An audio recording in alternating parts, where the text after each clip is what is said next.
maybe just, or the attendees rather. Just so you know, we will have 2 opportunities for public remarks tonight. Right now, and at the end of the meeting.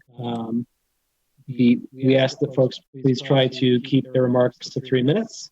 And with that, we will go ahead and open the floor. For those who have not been in a Zoom meeting before, we are coming to you via Zoom. And so if you would like to speak during the public remarks section, if you could use the raise hand feature, that way we'll know that we can be able to promote you to a panelist, I believe, or something to that effect, to allow you to speak.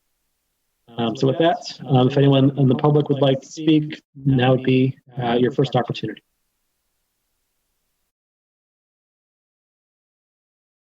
While we're giving people the opportunity to raise their hands, we'll also mention that we can take comments via telephone as well. The telephone number, if you wanted to make a public comment, would be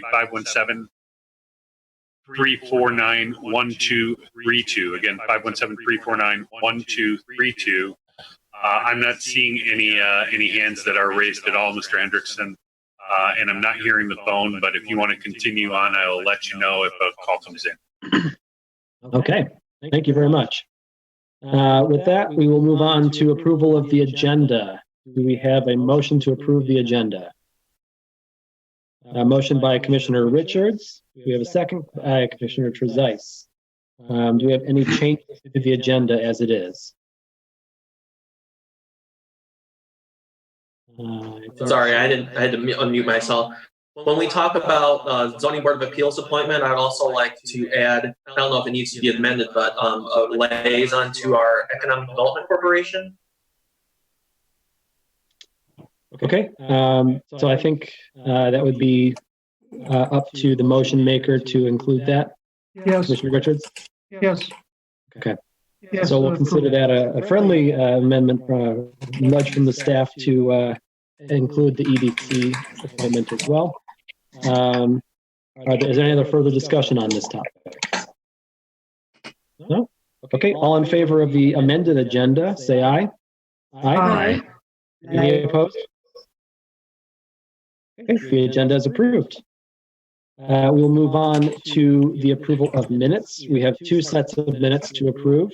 The first is from all the way back in February 24th.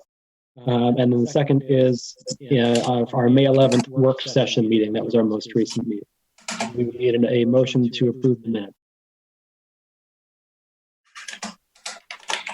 So moved. Moved by Commissioner Trezise. Need a second? By Commissioner Shrewsbury. Any changes or amendments to the minutes? Seeing none. All those in favor, say aye. Aye. Any opposed? Okay, and the minutes are approved.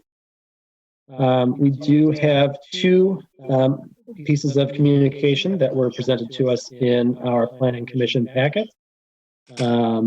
Peter, there weren't any late items that came in, late breaking communications? No, hey everybody. So I have not received anything since we sent the packet out. The 2 items that were included there were one from way back in March, and then another one that was received somewhere in between. Okay. Thank you very much.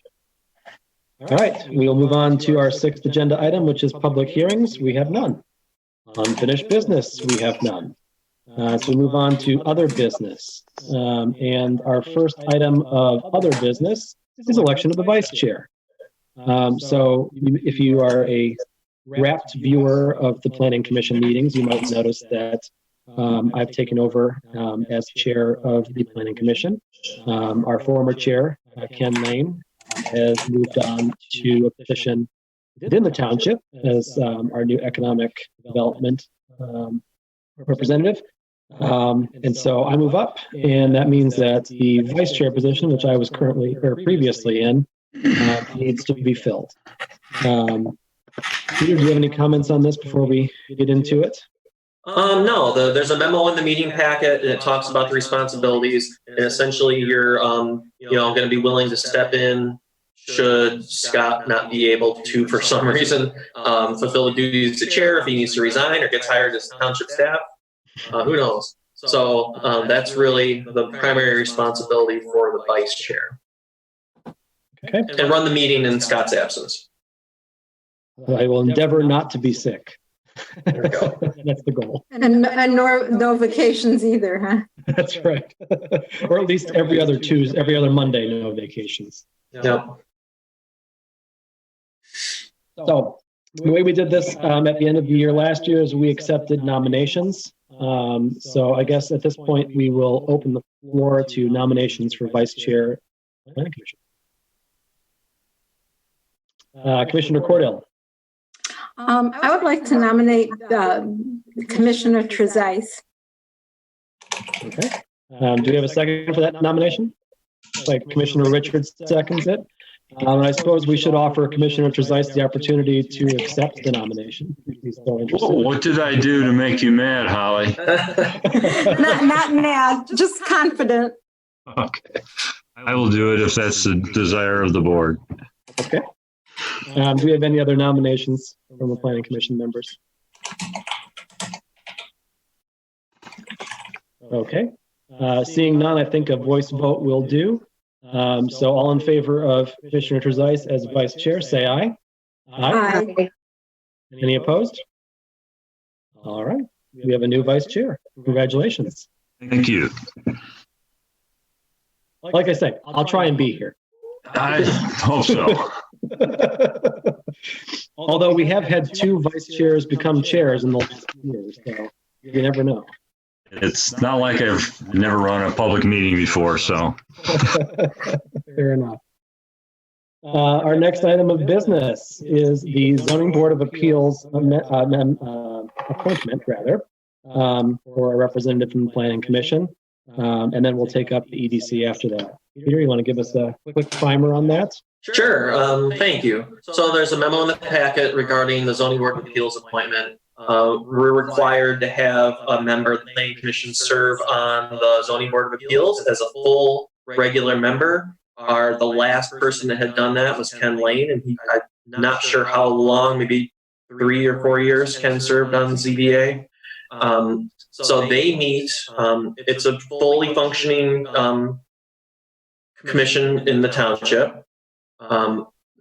They would meet the 2nd and 4th Wednesdays of each month at 6:30. However, in the case of the ZBA, they do not meet if there are no requests for variances.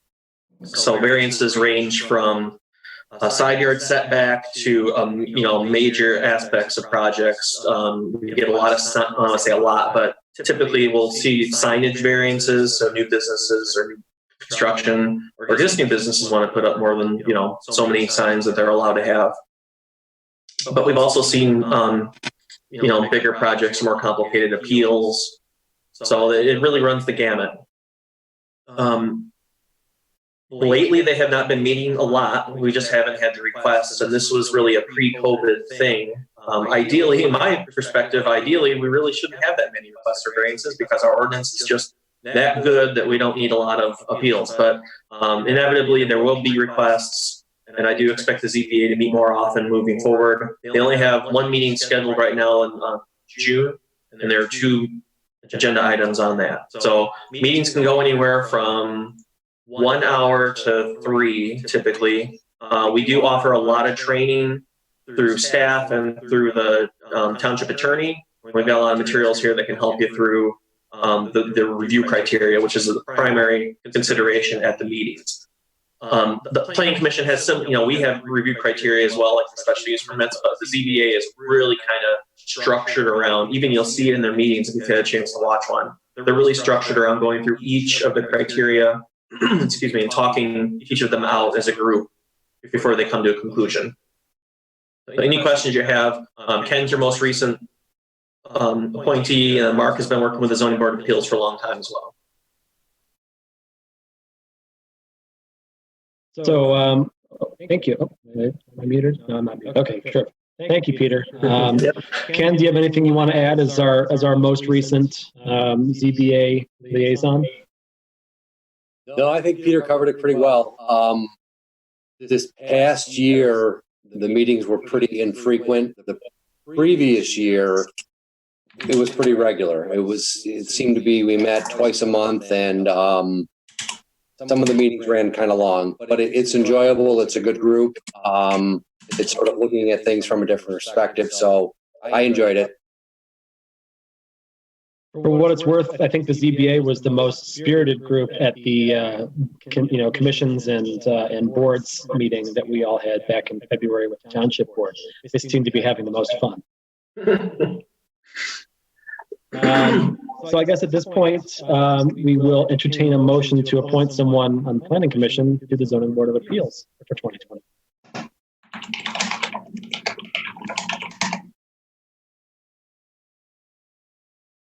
Don't all jump at once. I will point out that Dave is not here. Ooh. He can't object if he's not here. That's a joke, Dave. I know you'll be watching at home. Yes, Commissioner Shrewsbury. Is it appropriate, and would you be willing if I were to nominate you to serve in that role, Chair Hendrickson? Well, I could do it. It is at a time of day that I could do. I would, given that that meeting conflicts with the CIA, that would open up a liaison position to the Court of Improvement Authority by doing so. But if that's something that we want to take up as well, we can do that instead and play musical chairs.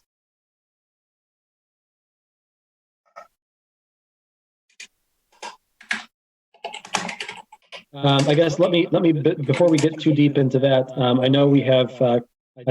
I'd like to ask Commissioner McConnell. You are our current representative to the transportation.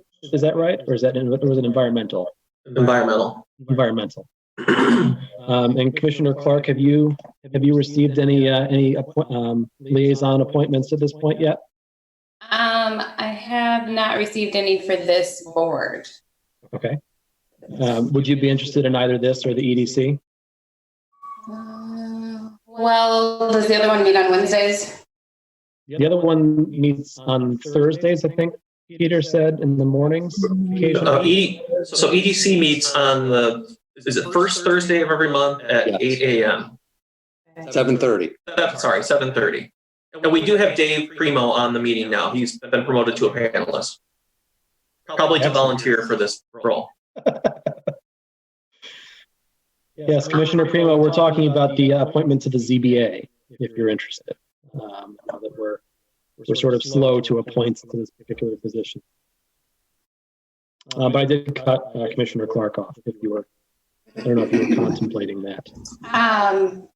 I staff Environmental Commission for Jackson on the 2nd and 4th Wednesdays. The other one meeting in the morning, possibly. Okay. And Dave, what are your thoughts on the ZBA? Commissioner Primo. He needs to turn his microphone on. I apologize. I've had technical difficulties all night. I've been screaming and gnashing my teeth and cursing the cosmos. My blood pressure is over the top and, a variety of other. But having said all that, what's the question? We're discussing the Planning Commission representative to the ZBA. We're having to fill that position now that Ken has moved And you're on. asking me if I'm interested? I was just gauging your interest. I'm already part of another committee, and I just soon not add one more. Okay. Dave is the rep to our BRA now. Got it. Well, yeah, I'm happy to take on the ZBA role if we can reassign my CIA role to someone else. When does that meet? I'll move into the bedroom. I think that's one of Ken's groups. In the past, it had met on the 4th Wednesday of every month, I think. Fourth Wednesday at 6 p.m. for the CIA. That is a once a month meeting. But we If can no take one that. else, if no one else shows interest, I could do that, but by all means, if someone else would like to. Commissioner Primo? Did we elect a VP? I'm sorry to interrupt. I'm trying to catch. Yes. Yeah, sorry. Commissioner Trezise is now our new vice chair. Thank you. Mm-hmm. So yeah, I'll go, if you want to go ahead and make the motion, Allison, I'll take the ZBA. And we'll deal with Okay. the CIA in a minute. I move to appoint Chair Hendrickson as the Planning Commission's representative on the Zoning Board of Appeals. Supported by Commissioner Richards. I think we've talked this one to death. So all in favor, say aye. Aye. Aye. Any opposed? All righty. You get to check out the ZBA. Looking forward to it. Cool. Thanks for doing this, Scott. Yeah, of course. We'll make it easy for you. I appreciate that. Next up would be the EDC, which for Commissioner Primo, we added as an agenda item at the appropriate moments in this meeting. So Peter, what can you tell us about the EDC? Sure. The EDC is an opportunity. It's really a group of, it's local business owners, local folks that are interested in business. They get together. I got to pull up the calendar. Ken, feel free to. I think the meeting date has changed, but what day are they? The first Thursday of the month at 7:30. Okay.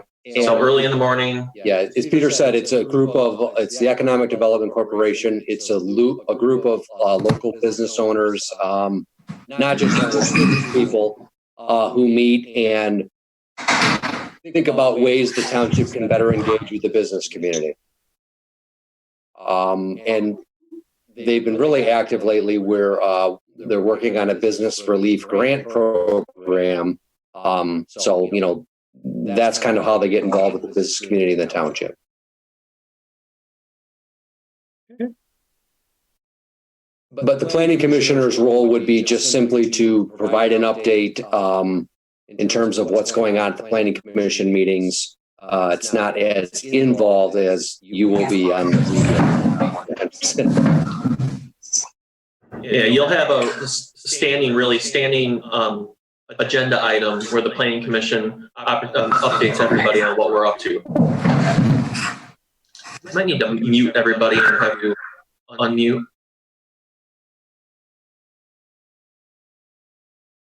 There you go, Peter. That's done. You can unmute yourself. Thanks.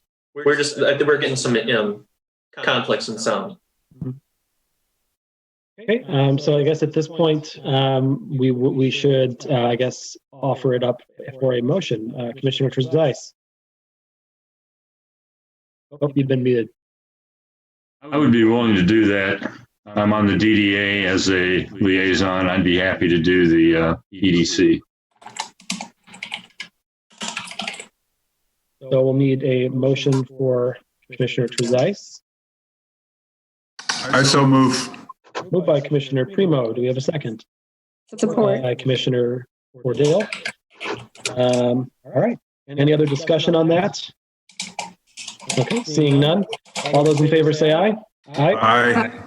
Any opposed? Okay. And congratulations, Commissioner Trezise. Yeah, thanks, Peter. Sure. I guess if the sense of the Planning Commission is that we could add the CIA to the agenda here, I would need to vacate my position on the CIA. If there's someone who's interested in that.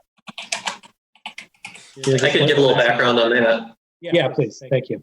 So just the focus of the group is on the Grand River corridor specifically. So it's maybe the new or newest commission here in the township. It was created there's a state act that allows the community to create a corridor improvement authority. Right now, it's really limited to a group of, I think the way I would summarize it is a group of people with a focus on this specific geographic area. Really anything that we can do for this area. You'll see some corridor improvement authorities have some sort of financial part of the puzzle. They'll have oh geez, like a TIF district set up to finance projects within it. In this case, we don't, and actually our CIA was set up specifically without that ability, which in the long run, I don't know how viable that's going to be without any kind of funding. But obviously, this is not the time probably to start that conversation. But really, it's just kind of laser focused on Grand River. So far, they've been talking about form-based code a little bit, but also being updated on projects that are happening along the corridor and chiming in when appropriate. But I think long term, they're going to be looking at like streetscape improvements. There's a big Grand River Road project planned for sometime in the next couple of years. So helping coordinate that, but also just trying to kind of put a coalition of business and property owners together that can all focus together on it. So it's also a lot of outreach because we really need to build that business community up. It's hard, it's fragmented because it's linear, but it'd be really helpful if we could get a group of people that were actively involved in that specific area. Yeah, and I'll just add to that since I was a part of their meetings for almost a year. I think that they've expressed an interest in doing a lot of good things. These are a lot of business owners, and they're from long-term tenants of the corridor. And Peter's right; they're seeking, to get involved in the Grand River project in a couple of years. They've sent out surveys to local businesses. What would you like to see change or see made better in the corridor? And it does stretch basically the length of the township from East Lansing over to William. And it does include the mall in its entirety. And so meetings are usually pretty short. They're usually about 45 minutes to an hour.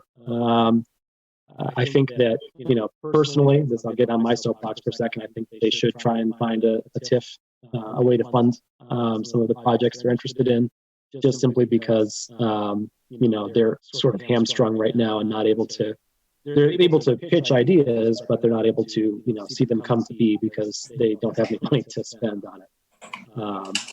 But, they did weigh in on a couple of projects that came before this board, this commission rather. And they're excited about doing that. And I think that there's a lot of opportunities for them to weigh in, both with us and with the township board. And I will say that they are generally, as a group, very hungry to do more. So I think they're excited about it. And how often do they meet? Once a month on the fourth Wednesday at 6 p.m., usually about an hour and a half. They meet at the fire station. And they have staff support? Yeah, so Mr. Ken Lane is support for that group, and then Mark and I always help as well if needed. And then they are having a meeting this Wednesday at 6 p.m. Via Zoom. Okay. Was that interest I heard, Commissioner McConnell?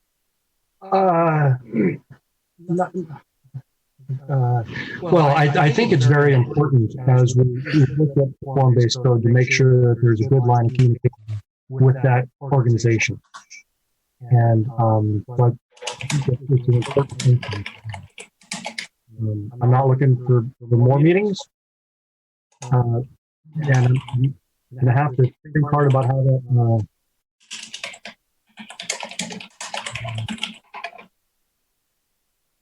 yeah. But if there's anybody else that's interested, I'm not pushing forward. I'm saying it's a very important thing to have. Yeah, and I will say most of these business owners are, at least the ones that I've noticed anyway, are from the western side of the corridor. They're very excited about working and hearing updates about the form-based code discussions we've been having over the last few months as they've been getting updated. And I'm sorry, did you say fourth Wednesday, Ken? Yeah. Okay. Yeah, in this case, they're meeting on the 3rd, but typically it's the 4th Wednesday. 6 o'clock at the fire station. Whenever we do meet in person again. Yeah, someday.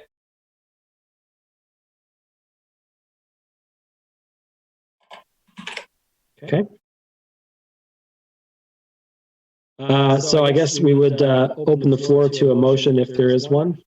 If we have anyone who's interested in volunteering as well, feel free to let us know. I might be. Oh, I'd like to nominate Commissioner Cordell as the liaison to the CIA. Okay, do we have a second? Seconded by Commissioner Shrewsbury. Any further discussion? Seeing none, all in favor say aye. Aye. Any opposed? All right, thank you, Commissioner Cordell, for helping us out there. yeah, thanks, Holly. Sure thing. We'll contact you, all of you that have been nominated. We'll contact you offline with some introductory materials and a copy of the meeting calendar and everything you'll need to know to get rolling. Okay. Thanks for everybody for volunteering your time for these roles. All right. I think that's we've stopped the musical chairs and the dominoes from falling in terms of new appointments. So we'll be on to agenda item C, 8C, which is form-based code. So we've obviously been talking about this quite a bit over the last, well, probably year plus now, at least from this commission's perspective. We had a couple of work sessions recently as the coronavirus has sort of kept us indoors and unable to have public hearings. But we are into what I'm going to call the home stretch here in terms of our updating and involvement. And we'll let Peter go ahead and give us an update as to what he's included in the memo. Sure. All right. Thank you. So there's a memo in your meeting packet that provides a couple of different key pieces of information as follow-ups to our last meeting. That was last Monday. Wow. So I went through, and you saw in the minutes, hopefully, a detailed account of all the comments that were made. I listened to it a couple times, and I think I got everything. So I went through and I made most of those changes. I think there were a couple more contextual, or that needed some wordsmithing that I didn't get to, just because we had a lot of stuff going on. But everything else, the easy stuff, was the changes were made. One thing that we got that we spent some significant time on that I think still needs more time was the use table. So in the meeting packet, in the memo, you'll see a list of all the conditional uses that stem from that use table. So for example, childcare centers, it's allowed as a conditional use in commercial zoning, subject to, and you see the 4 bulleted items there, subject to being licensed by the state of Michigan, maintaining an on-site screened and fenced outdoor play area, and then I have size for that. Hold on, I want to make sure all the mics are. Can we mute everybody? I'm going to mute everybody. I can do that, Peter. Thanks.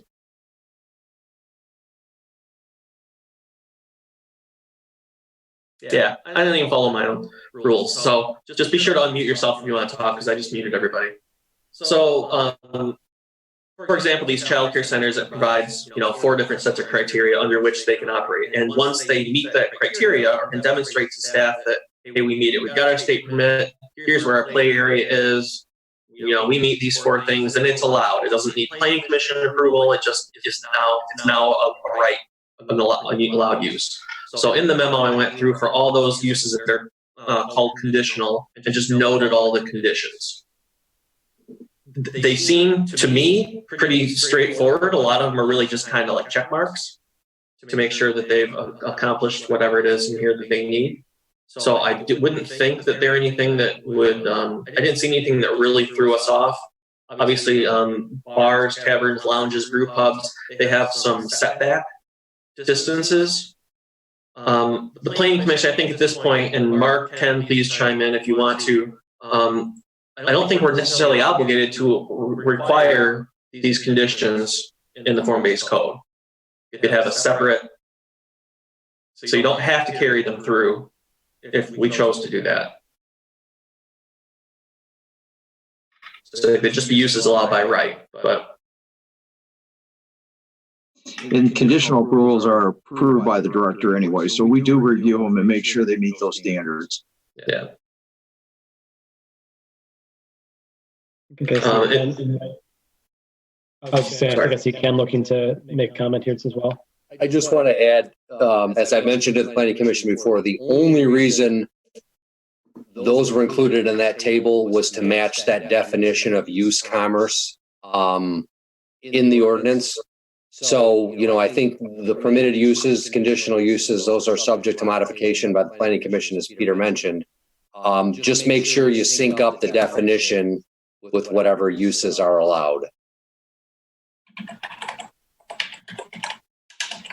I have a minor question on the childcare center section. The third bullet talking about the parking spaces as close as possible to the front entrance, would that be applicable to these where we're planning on the front entrance being adjacent to the street? But I don't know if it's sort of assumed that it's the parking lot entrance that it would be appropriate to, but that would be different in this area than it would be probably in other places. Amended. Yeah, that's a really good example of a condition that might not fit well in our form-based code. I like the concept of dedicated parking space adjacent to entry, but I think the word front may not be appropriate here.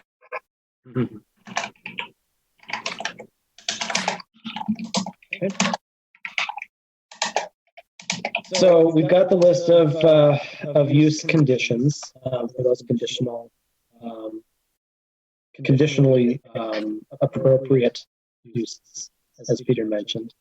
I think it might be worthwhile to go through and just discuss the use table in general. If there's any, specific objections to anything in particular or changes that we'd like to make, since we have, we hadn't really gotten into whether or not there was any changes that we were looking to see. We're acclimating ourselves to it. This would be a good time to do so. So I guess I'll open the floor up if there's anyone who wants to talk about the use table or any alterations or amendments or questions that we have on. Yes, Commissioner Cordell. What kinds of temporary outdoor uses do you envision? I thought it might be like outdoor dining, but what's the thought there? Sure. So the ordinance actually lists several. So it's supposed to be like outdoor, temporary outdoor garden sales, Christmas tree sales, those kinds of things. Mostly seasonal. So it's more like retail rather than like people using outdoor spaces. Right. Okay. Thank you. I did have another one, but if someone else wanted to go on conditional uses. I don't see any hands right now, so why don't you go ahead and give us your other one too? To be honest, it's a little strange, but I noticed that small animal vet clinics are conditional use, but funeral homes and mortuaries are not. And in some ways, I see some of the issues being the same, and I was just wondering why the vet clinics are called out, but not the other. I don't know about any of Mark may know, but some of the history on some of these, it may just be been in our ordinance since the early 70s and hasn't been revisited. I think the noise condition makes sense, why that would be different. The rest of it, I don't know. It's a good question. Does embalming occur at the funeral home or more? It could. I would expect so. Okay. Yeah, that's what I thought too. But any other items of discussion on the use table?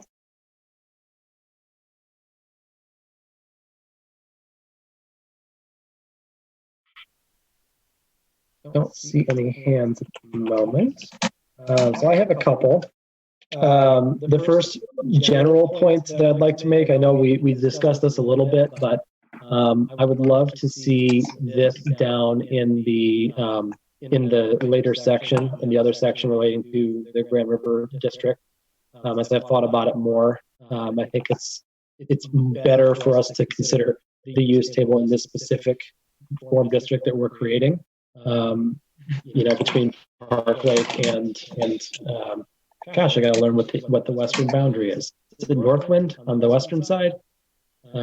Wherever the Shell station has a township line. The other is the western side of that area.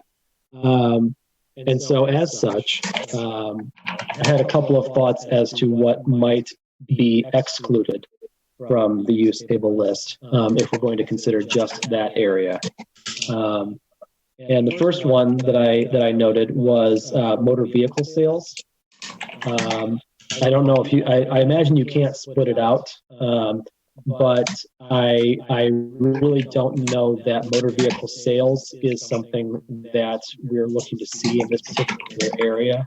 I know we've had a lot of interest in a little further east in the township, as well as down just across from the township on the Jolly Road area. And what I'm concerned about is, I'm hopeful that we're not going to get into a situation where, we see these small motor vehicle sales facilities, like you see on Larch or Cedar. I'm just looking at the available parcels that are there. And I think that if we can try to prevent that sort of use, by striking it out of the table, that would be one suggestion.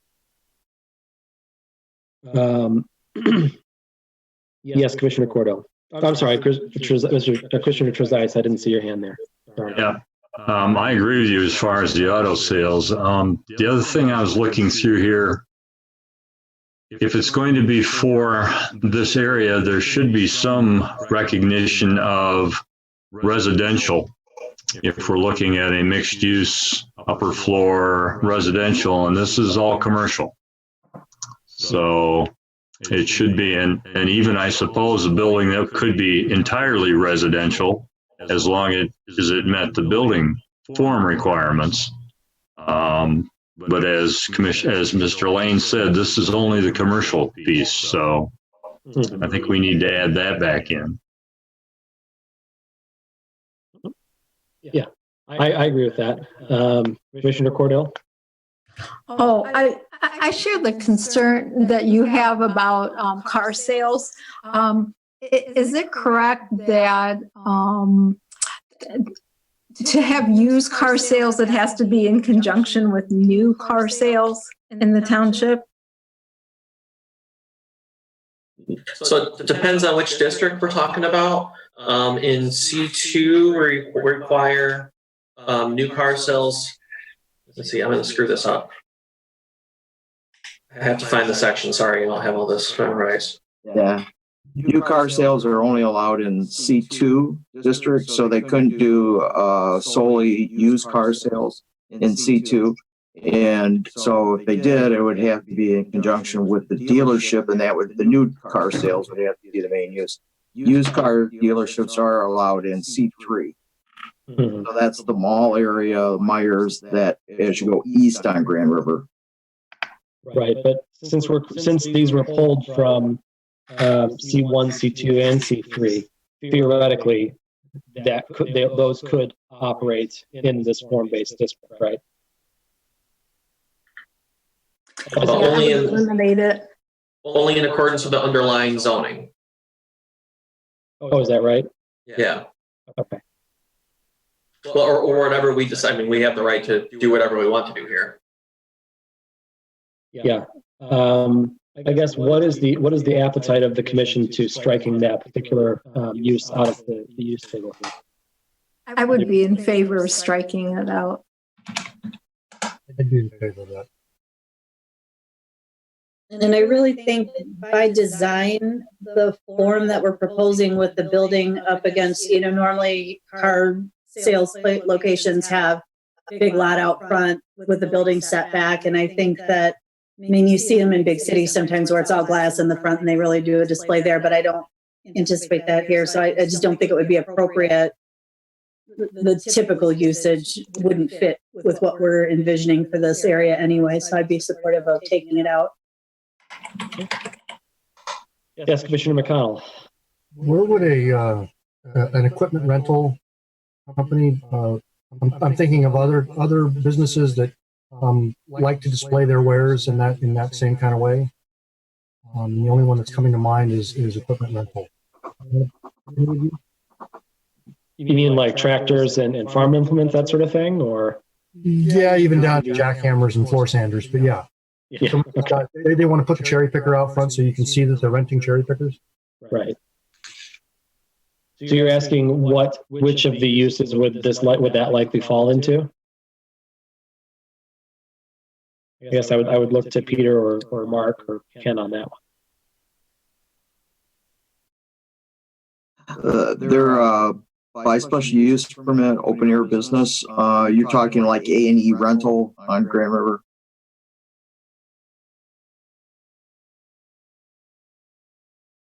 Okay. So we would not need to worry about, specifically removing them because they wouldn't have been in this list to begin with. Is what you're saying? Open air business is there, but it's conditional. Is that what I'm seeing in the table? Yeah, sorry.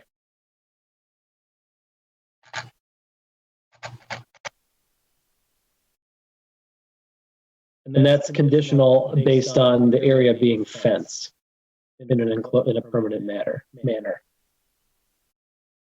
Yeah, fencing and equipment seems contrary to the vision. Yeah. Mm-hmm. But I don't know what other open air businesses there might be without doing a little bit more homework here. Yeah, the definition provided by Peter in the memo suggested like nurseries, also like a garden center, that sort of thing.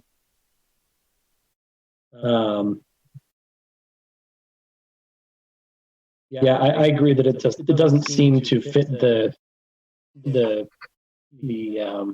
aesthetic of that particular area, in my opinion. Any other thoughts on open air businesses? I would agree with you. I don't believe it fits into that context. Okay. Anyone else? Commissioner Richards? Oh, you're muted, Jerry. I guess the only question I have is I don't want to totally eliminate the ability to put things outside. I mean, you can have a nice look from the street, but I'm thinking of small market that, wants to sell flowers or something, and during the season is going to have them outside, but in the rear of the building. I guess I don't want to be so restrictive that you can't do anything outside. That would be my concern. And I'm not thinking big, I'm thinking small. But it would apply to everybody. Am I right that heat and sweep would also be this kind of a use with the hot tubs and stuff out front? Well, I would say heat and sweep is a regular retail business with an outdoor storage component. Technically, you can see varying degrees of enforcement. The idea is in commercial zoning districts, all uses are carried out within enclosed buildings. You see storage of stuff outside. In some cases, they have special approval, like the rental place that was brought up earlier. They got a special use permit to establish that. In the case of the hot tub place, I don't remember, Mark, a special use permit to display outdoor goods. That may have something that happened 20 years ago and we just never put a stop to. The general idea is it's not outdoor display products. Yeah, yes, Commissioner Richards. Yeah, and again, I think part of the challenge is you have to visualize that now you drive down the street and you see it. And again, I'm not promoting what's that kind of use actually outside, but that's a whole different situation when you have a nice facade and you don't see it until you go to the back and you park, and it's part of like the business. Almost, in a way, you can create a little bit of an outdoor market when the weather would support it. And I don't see an issue with that, particularly if you don't really see it most of it from the street.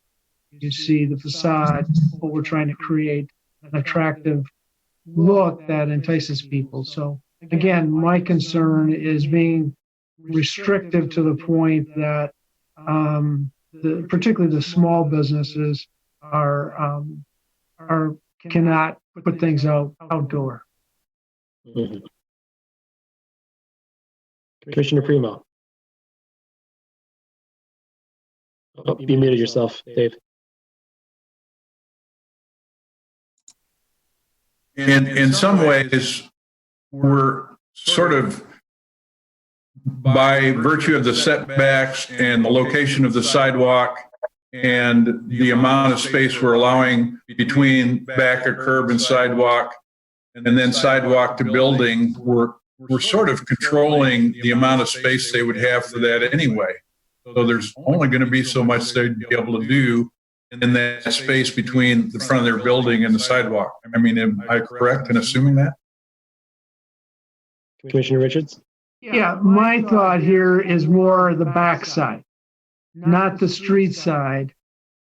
Again, I'm really for limiting what you put out on the street side. I'm talking about the backside and assuming that there's going to be an entrance and virtually all of these establishments that most people will, or if you're parking behind and there is parking behind, they're going to use the backside of the building to come in. And so that's, typically now a lot of it you might see from the side, the way that strip malls were developed. The ones that have more of an L-shaped you see, I'm familiar with Ann Arbor on Maple and in that area, where you've got L-shaped design buildings. I'm thinking we're not going to have necessarily, or we might have an L-shaped building, but I'm thinking more of a linear building along the street, and maybe it's a U-shaped building, but where you basically, it's the backside, not the front side, not the street side. Unless I didn't get the impression we were putting restrictions on the backside. Yeah, that's what I guess. That's why I raised the point. I'd like to clarify it so that we, I know what we're actually restricting or not restricting. I thought we were mainly talking about the front of the buildings, but I may be wrong. I mean, we have restrictions on how much parking they can have, but beyond that, there aren't too many from my recollection. Could we ask Peter or Mark, or what are the restrictions on the non-street side for outdoor use, or is that something you're going to have to research and get back to us on? Right now, we really don't have any restrictions on the rear of the property. I mean, other than the setbacks and the parking, we don't speak specifically to that. Yeah. I mean, let's just contemplate one of the possible scenarios here, right? Like take a massive garden center, store. And they could theoretically build the front right up to the build to line. And then have a massive garden center in the back. And so long as they, met the requirements for parking, that would be an acceptable use under what I'm seeing here, right? Yeah, the garden center example is one that had occurred to me as well, and I don't want to discourage that necessarily, but I guess that already there's this conditional fencing issue that's going to be pretty tricky if somebody does want to do what you were envisioning. If you're going to have outdoor storage that has to be secured, then I don't know. It's interesting to know whether that how that might play out or not. But I can also imagine if somebody had an open area in the back of the building that was used as a pop-up venue for whether it was a small market or an arts fair or a musical event or whatever. I don't want to discourage people, developers, thinking in those kinds of ways about having some community space out in the back and open air uses sounds good to me, depending on what the use is. Mhm. Yes, Commissioner Cordell. I guess after hearing comments that I would keep it as a conditional use. The open air business. And just remember that the condition that we're talking about here is that they have to have it fenced in, right? I just want to make sure that we're clear that like conditional doesn't just give Mark the ability to thumbs up, thumbs down on a whim, right? It's merely the fact that everything is enclosed in a fenced area. I don't agree with that. You don't agree with that? No. We have clarification, please. No, I don't know. It's not that I don't agree with the restriction, not that I don't agree with your interpretation.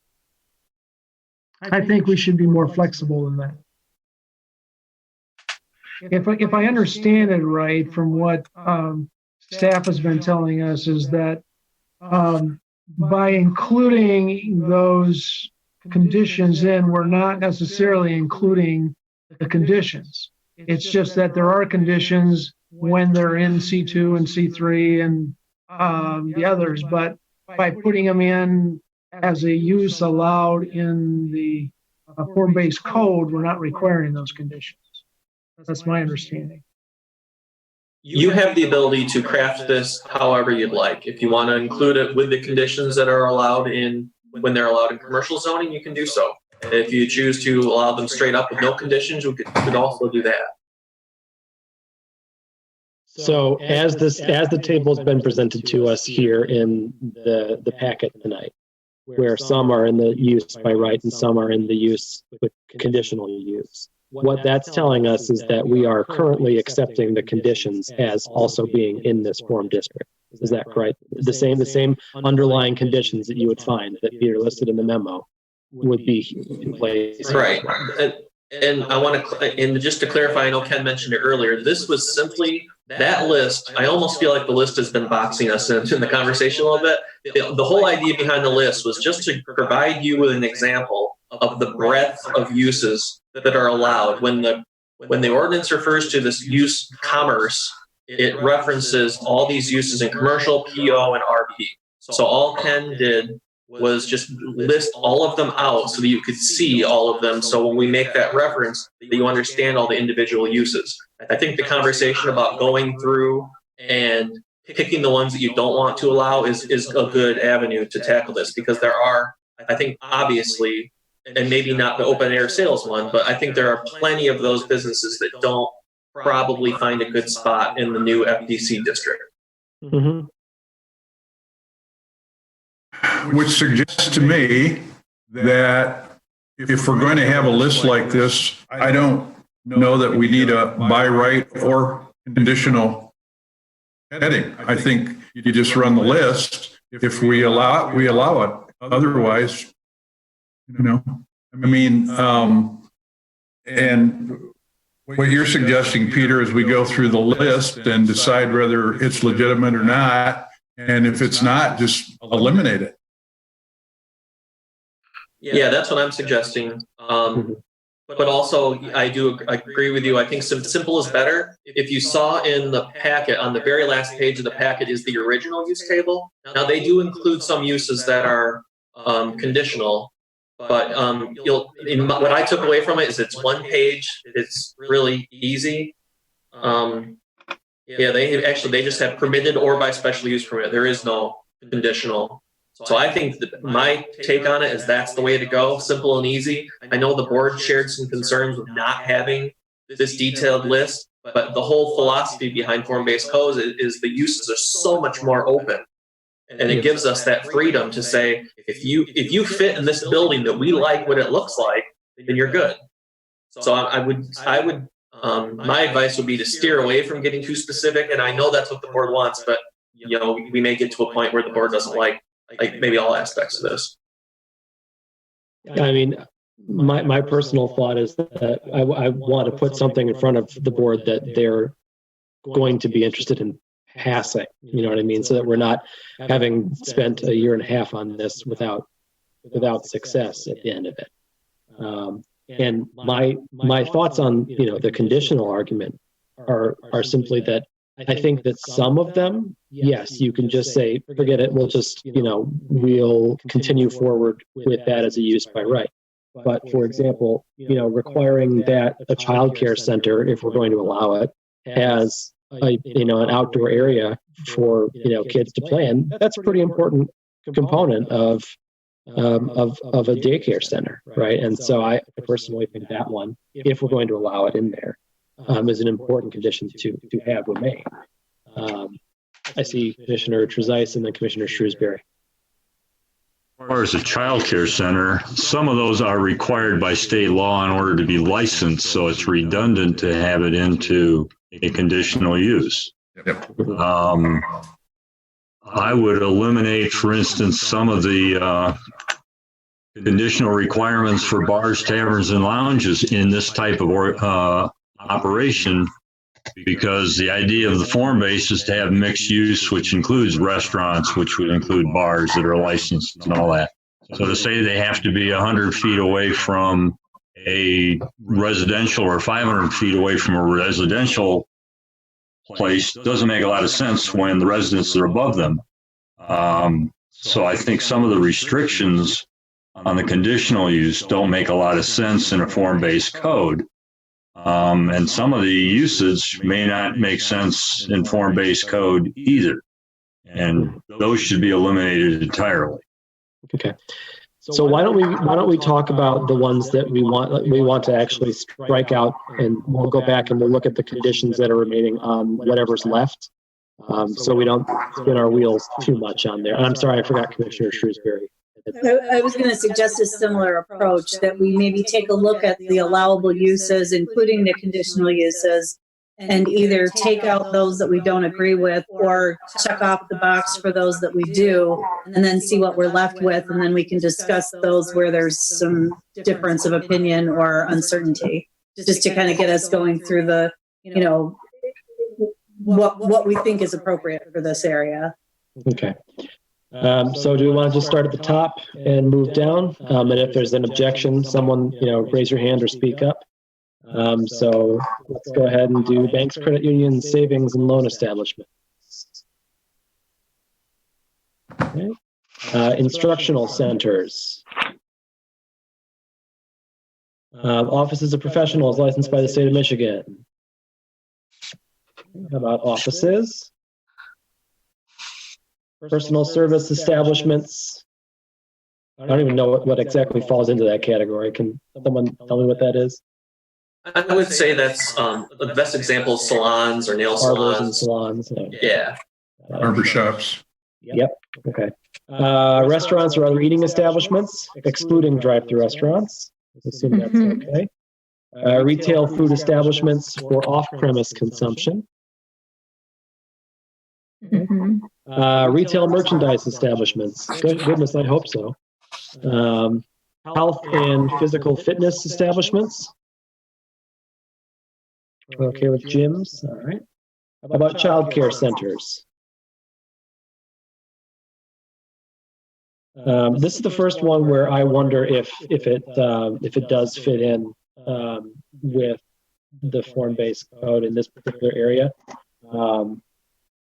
And it is related to the outdoor area that concern that I was having with form-based code with the conditions that I mentioned. I suppose it's possible to have an outdoor area there that's congruous with the rest of it.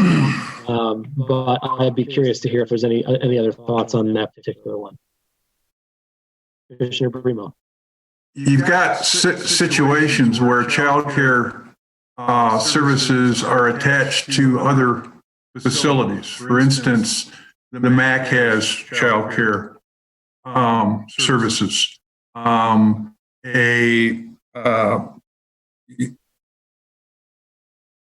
can't think of another example where while you're shopping or while you're working out or while you're whatever, will watch your children. I would assume that would fall into the category of a child care facility, even if it's part of another facility. So I think we shouldn't restrict it. I think if just a full-blown childcare facility, if the geography isn't appropriate, it's not going to happen anyway. Any other thoughts on that one? I think you make a good point, Commissioner McConnell. Yeah, I was going to reinforce. I think when I think of mixed use and integrated development and Park One's philosophy, having some place where professionals can have their children cared for without having to drive them elsewhere is something that seems convenient. I agree that you have to be well creative with the design in order to create appropriate outdoor space, but the use itself seems to me like one that very congruent. All right, we'll leave it in then. How about adult care centers? All right.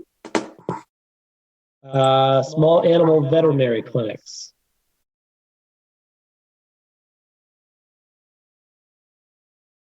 Okay, temporary outdoor uses. Yeah, I think we talked about that one.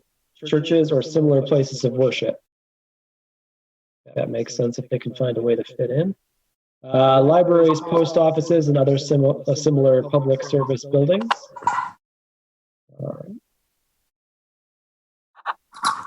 Social clubs.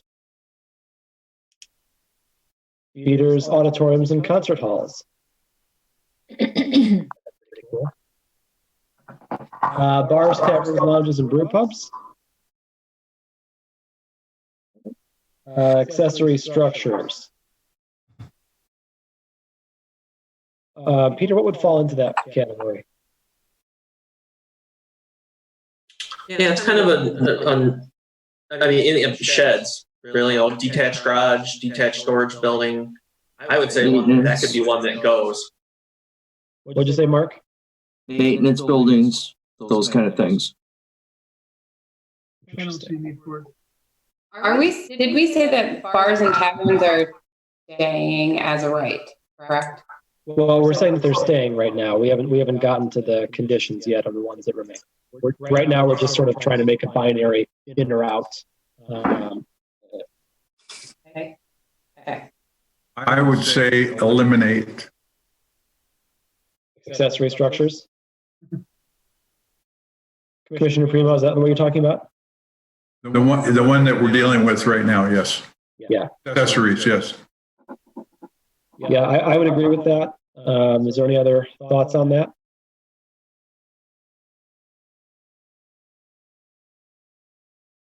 Seeing none, we're going to take your silence as agreement. All right, so let's strike accessory structures from the list, please. Athletic clubs and health spas.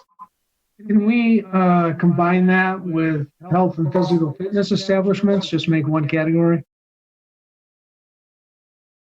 I mean, I don't have any issue with it. I'm sure there's a reason why they're separated. I think the way that it's written is that in the form-based code, everything that's allowed under the zoning ordinance for that, the way the property is zoned, is allowed unless expressly prohibited. So really, what we end up needing to do is put any deviations from the standard zoning ordinance into this, and everything else can just stay as written. So I don't know that we need to combine it unless we want to do something different. Is that, Peter, am I correct in that, or Ken? No. Yeah, the general idea is it cascades through C1, C2, C3. So the uses allowed in C1 are allowed in C2 unless specifically eliminated, and then so the same for C3. So unless they're eliminated, they carry through. Yeah, so we wouldn't have to articulate each one individually in this format, only those things where we're doing it differently than the regular zoning ordinance. So does that mean we're going to have a section that says not allowed?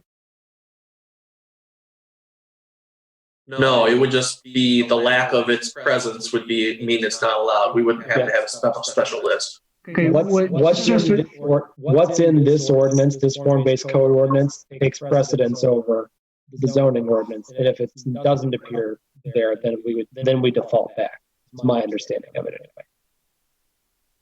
Yes, Commissioner Richards. Yeah, just, I know Commissioner Shrewsbury looks a little puzzled because that's not what she said. So I guess basically, it has to be listed here in order to be allowed, not the other way around. Yeah, sorry if I misunderstood. That is correct. We are crafting from scratch the list of uses that are allowed. Unless we just want to refer to the list of uses. I thought that's how it was in the, sorry. Commissioner Shrewsbury? In the last version we were looking at, it was written a little bit differently, I think, that said uses allowed are those found in C1, C2, C3, like that, unless expressly prohibited in this ordinance. And so I don't know if that changed or if I misread that last time. I'm not seeing it here now. It's within the definition of use commerce. That's the way it's still in there. Okay. But as Peter mentioned, okay, yep. we're just listing all those uses. So I guess to me that's where I'm getting a little confused, because it doesn't feel like we have to list them all. I mean, it might be helpful to those who want to come and see this quickly without having to do a lot of cross-referencing, but I think we want them to cross-reference anyway for the other pieces that are necessary. So I guess I'm asking the question of, are we planning to list this table here, or was this table just provided to us to have an example of what C1, C2, C3 meant, but it wouldn't be listed in this section? I think the notion, as I recall our conversation, was that, and maybe we have to update the definition of use commerce, because this table was intended to be what we are allowing in this form-based code district. And so I think there might be some cleanup, go back and clean up that definition, so that it's not as confusing as what you're describing. Commissioner Richards? Yeah, I think that we're saying that generally speaking, the form-based code would allow all the uses in those areas listed. However, in a particular district, this is what's allowed.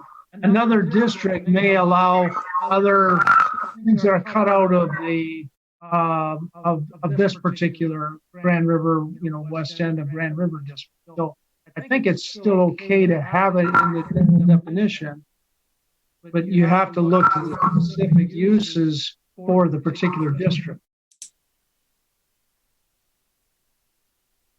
So I guess let's make a note to see if Ken and Peter can capture that sentiment in a clearer way for the way we reference this, if that makes sense.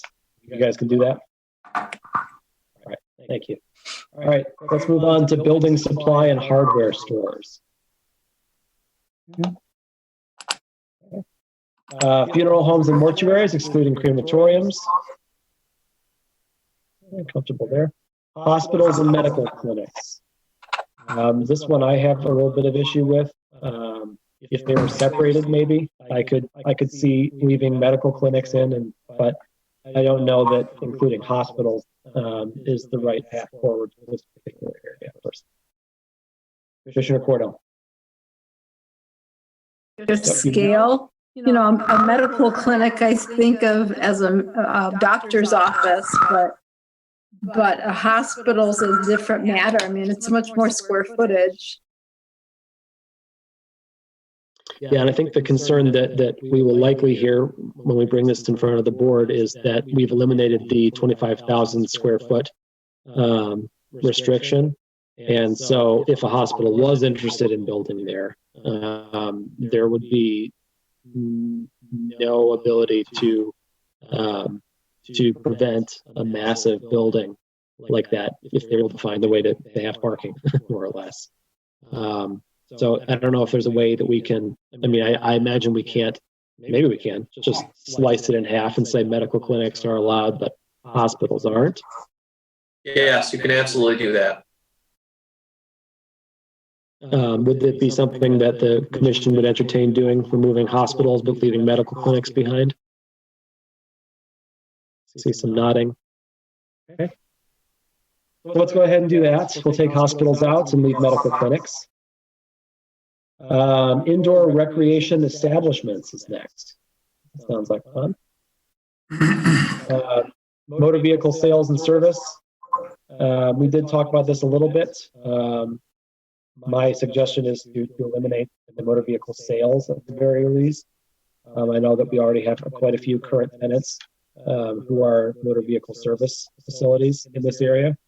And if they're willing to, expand and, use the form-based code in the future, I wouldn't have a problem with it.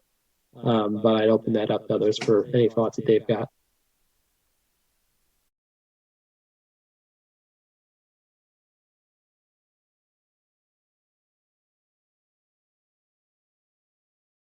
Okay, don't see any hands right now. So Peter, can we split that one as well and leave service and take out motor vehicle sales? Yeah. Cool. How about museums and art galleries? More the merrier. All right. Yeah, Publishing. that's the kind of thing you'd really want to draw in. Yeah, no kidding. Publishing services. That's good. All right. Manufacturing and processing establishments. That's one I had a question about. Okay. What would you be manufacturing along a corridor like the Grand River corridor, for instance? If we're dealing with the Grand River corridor, and specifically, is that what we're dealing with right now? Yeah. I don't see manufacturing fitting in anywhere along that corridor. Commissioner McConnell. Give an example, anyway. How far down Dawn Ave does the corridor meant to extend? Dobie Road, I think. No, Dawn, Ellison Brewery and that the foundry and all that. Yeah, we've seen a number of iterations of the map. I don't recall if Dawn Avenue in its entirety was included in this current version or not. Maybe Peter or Ken could help me remember that. I thought the entirety of Dawn was left out, but I'd have to check. I don't have that stuff at my fingertips right this minute. That's my recollection. My recollection too. Yeah, that's my recollection as well. I think my recollection of the map was that it was Northwind, it was Grand River, and it was a little bit of Park Lake and a little bit of the one on the western boundary on the northern side before it gets to Sur Hall. Gosh, we need a map. We need a map to refer to. Well, presuming that the district does not include the current industrial uses, I find it hard to see what other new industrial uses would come in other than that already industrial zone. So if it already excludes it, then that's fine. Okay. So does everyone else concur with that basic thought that if it does not include Dawn, that the form-based district does not include Dawn, then we can strike manufacturing from this list? Okay. So we'll leave that as a conditional directive for Peter and Ken to remove that if it does not indeed have Dawn in there. Commissioner Cordell. Just a clarification, like a distillery is really no different. I mean, if they serve, it would be no different than a brew pub. Or a restaurant. I mean, but it's different than if it's just wholesale. I mean, I'm in favor of eliminating most manufacturing and processing establishments in this area, excluding the Dawn. Mm-hmm. And I don't see a brewery. Yeah, you're manufacturing brew. I get that, but that's not what I think of when I think of manufacturing. I think if you're brewing and have on-site consumption, that's like a restaurant that manufactures food and serves it, or manufactures a dish and serves it, whatever. So for me, that doesn't eliminate the possibility. Right. Well, in fact, we have a section bars, taverns, lounges, and brew pubs. Right. that we decided we would keep for good reason, I think. Mhm. Commissioner Richards, I saw your hand as well. Well, it's already been covered. Commissioner McConnell. On mute. I was trying to look at the very last category in the table and understand how it differs from the industrial. So this production, processing, storage, and distribution. And that seems to be materials, goods, and products not involving a retail activity on the lot or parcel, and the primary use of each building on each lot or parcel is the office, pilot production facility for research. And so I'm trying to understand how that relates to manufacturing. So the condition for this particular one is that all of your product must be sold at that facility. Well, for the condition for manufacturing and processing establishments. Right, that's up in our list of conditions that Peter provided us.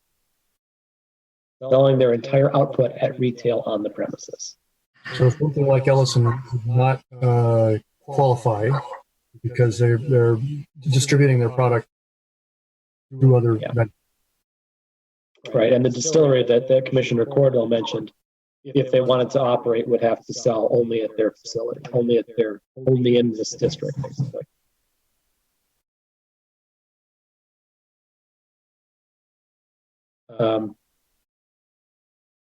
Any other comments on that, Commissioner Trezise?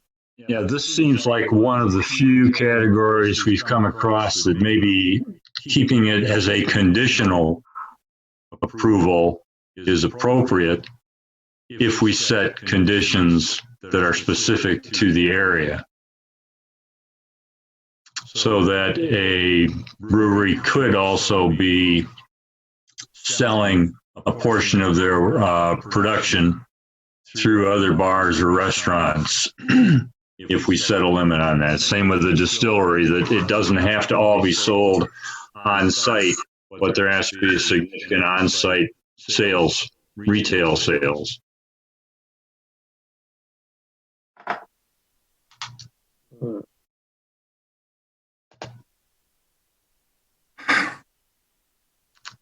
I personally don't think I think that I don't think we need to do that. I think that breweries are I don't hear us limiting them to sell beyond their borders. My assumption is that they are going to sell their product on site, but that doesn't mean it's not going to be sold across. I mean, I don't feel like we've limited that personally.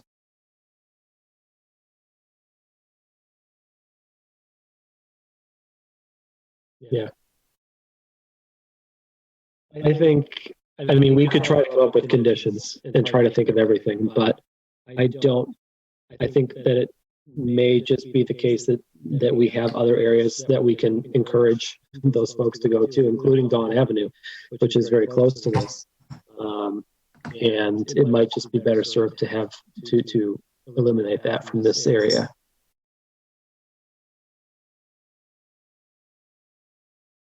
Plus, I think the minute you make one exception, that opens the door for many more. And in the spirit of what Peter said, keeping the list simple, I think let's be just straightforward and clear in our own minds what that means. And you know. As a general principle, I'm sensing a fair amount of support for that kind of use in this area. I mean, from a policy perspective, the more people can drink without having to drive their car home, the better. One of the goals we're after here. That's true. Yeah. I don't disagree with that. But I'm wondering if we want a large brewery to go in there that doesn't have a retail element. And I was just trying to figure out a way that we could allow the production and the sales off premises, but make sure it had an element of local usage. And if we define it that way, that's fine.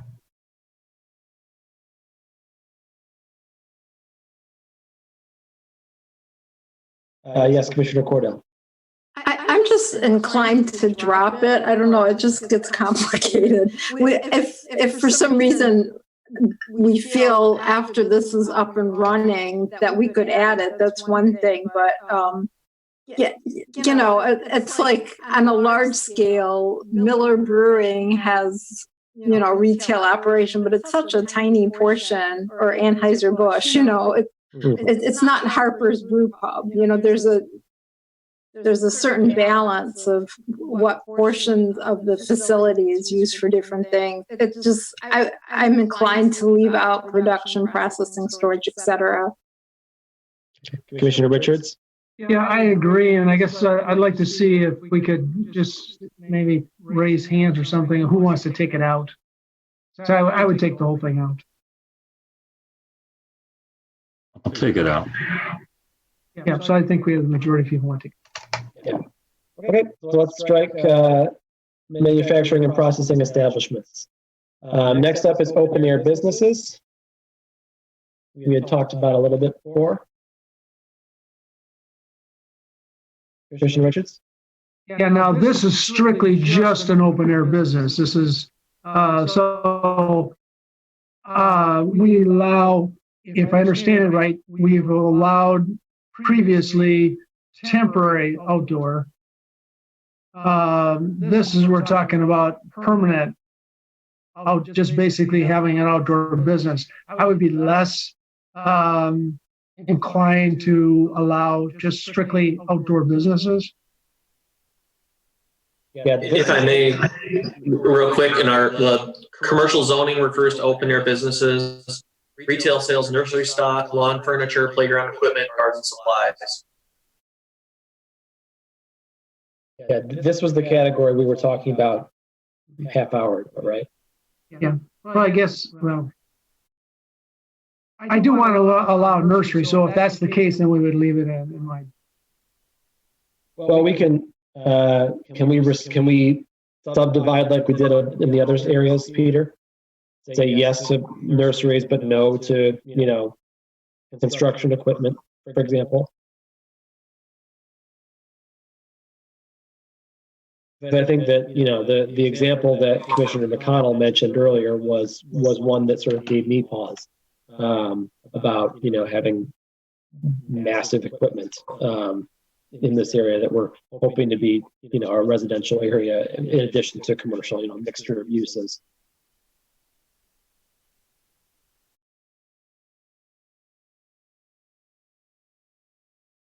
Any thoughts on that?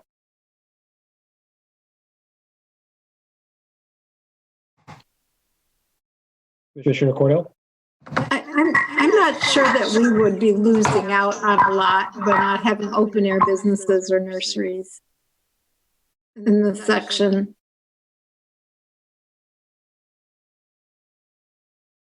Okay, any other thoughts? Question. I tend to agree with Commissioner Richards that I think a nursery would be nice. And I guess I'm just curious, because this is a conditional use, I see it perhaps as a use attached to an existing retail or something else that might be, we are a hardware store. I'm thinking of the hardware store that was on the corner of Hamilton and Okemos Road, where they also had outdoor sales seasonally. And I don't know if that would have counted as if they needed to have a conditional use to do that sometimes. And if so, that's what we would be allowing by allowing this as a conditional use. Or if it would be strictly a standalone open air business, which I would be less inclined to do. But I certainly don't want to restrict the ability to have some outdoor sales during the appropriate times in the appropriate places. And I think that's what I heard Commissioner Richards saying that he was supportive of, and I would be too. This is referring to specifically standalone open air. So Okay. a place that has it as a side would be something separate. Okay, thank you for clarifying that. Do we have any examples of open air businesses Would that that exist? differentiate, for example, Hammond Farms to Okemos Hardware, where Hammond Farms pretty much has almost all of their materials. There is a small indoor sales area, but right, it's bulk supplies, whereas Okemos Hardware only put a few items out for display, whereas most of the sales were in the building. I would agree with that assessment that Hammond Farms would be an open air business. I'm not sure it started out that way, but with a lot of this stuff, we're trying to fit our ordinance from the 70s with uses today. I just don't know if those conversations happened at the time or not. Commissioner Richards? Yeah, I think based on the clarification, I would support removing it. Everyone else on board with that? Mhm. See a lot of nodding heads. Okay, let's strike that then. Public and private utility structures. So Peter, what would fall into that category? I thought it was in the ordinance.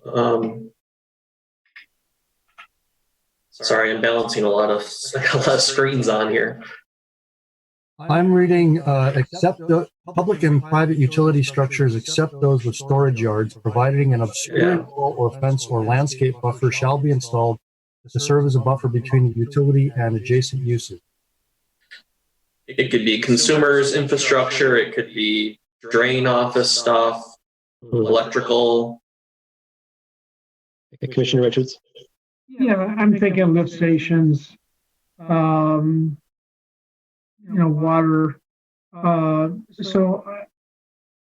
If typically those things are only put there because they're needed. I mean, and so I would say we probably want to leave it in. I agree. All right. Offices of architects, engineers, urban planners, artists, and others employed in the graphic arts. Seems like a fine thing. Commissioner Primo?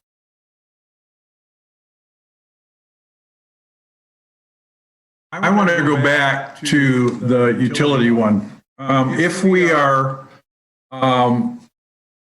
requiring the buildings to have a percentage of windows in front, for instance, okay? And an AT&T facility, a switch house, or I don't know what the term is, similar to what used to be on Dobie Road, there'd be absolutely no reason for windows. In fact, windows would probably not be a good idea because all you're going to see is equipment.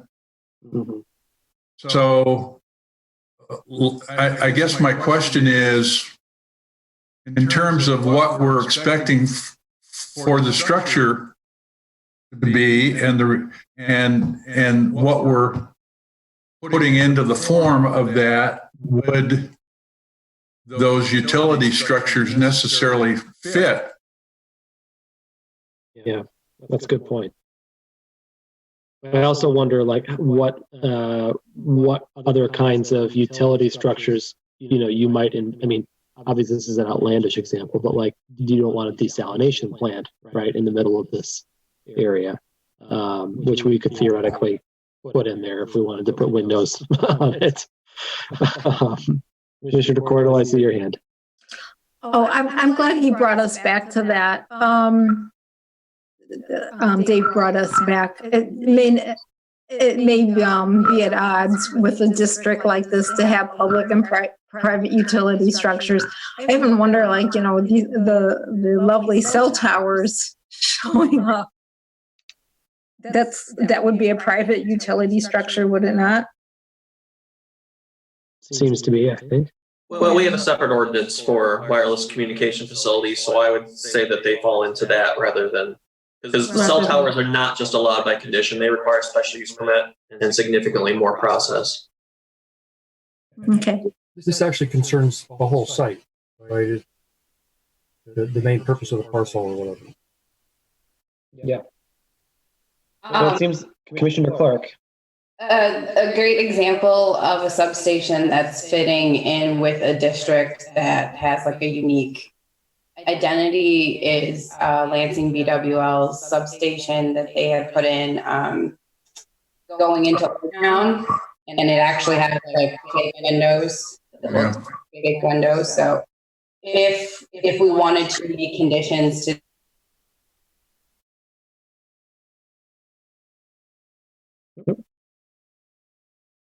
We lose Commissioner Clark. You're frozen, Commissioner Clark. require some sort of screening. You weren't frozen.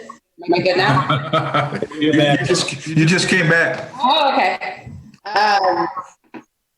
We could just provide conditions that they create some screening that is similar to the identity of the district, just like BWL did with Old Town and their substation. Yes, Commissioner Richards, then Commissioner Shrewsbury. Yeah, I think that by leaving them in here, they're still going to have to follow the rules and regulations, and in most utilities, if it's not practical, then they're not going to put their station in the district. And there are options. I mean, the district tends to be linear, and so there is property to the south of this between Grand River and the river. So to me, I think, and the other thing is that typically they're not going to be right along the street. They're probably going to be on the backside of the property. And so I think leaving them in there just provides options and may eliminate having to, because a particular project may require a utility to make it happen. And so I think we're trying to eliminate steps so that this, in fact, by allowing it, may facilitate the project. Commissioner Shrewsbury? I was going to say, I was on the Lansing Planning Board when the Board of Water and Light project in Rio Town went through, and it went through with a lot of controversy for a number of reasons, not all of which dealt with anything. It was more around where the location was and what was currently there at the time. But one of the things that I'm not sure how this would jibe with the restrictions that we have in this particular zone are the height, because as I recall, the station that they put into Rio Town was quite a bit taller than our allowable height in this area. So we may need to, if we are going to allow these, I'm inclined to agree with Commissioner Richards in that they don't put them there just for fun. They put, they make a lot of decisions that are really complicated, and it's about running miles of wire and close to, it's unlikely that it would need to go there, but if it did, it would be needed to go there. And I wouldn't want to limit that for whatever development was the reason for it being required. But I also think that it would need a lot more attention and perhaps a special use permit or something else to really meet the needs of the project that we don't know yet. So, leaving it in there, but I don't know if there's a way to say this would require something special that would need more consideration, because it probably will regardless, even if I just don't think we can anticipate what would be required for that. You could throw it in as a use by special use permit. Yeah, I guess that would probably make more sense, because I think each project is so unique and distinctive that it's going to need that anyway, even if we think we know what it's going to, we're just not going to be able to predict. Yeah, I think that's a decent compromise if the board's willing to be amenable to that. If down below we do already say that all drive-through establishments are required are a special use permit, we could just add utility, public and private utilities to that list as well. How do we feel about that generally? Okay. All right. Excellent. Let's go ahead and move on unless there's anything else on that. Yeah, Peter.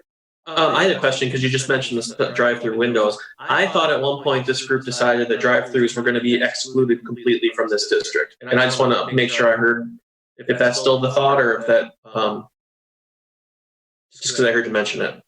Commissioner Primo, I think you were muted there when you were. My recollection is that that's what we did. We eliminated that possibility along the corridor. Okay. Thanks. What happens when we talk about it for 18 months? You forget what you did at the beginning. Okay, so let's just change that then to public and private utilities by special use permit instead.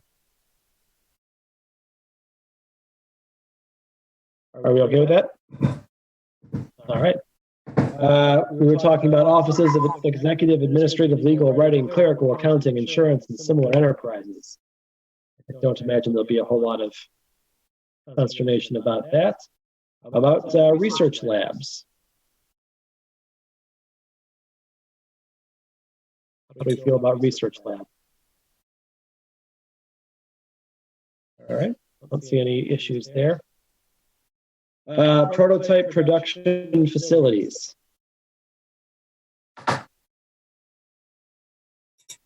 This, to me, I wonder if it falls into that same area as the manufacturing. Right.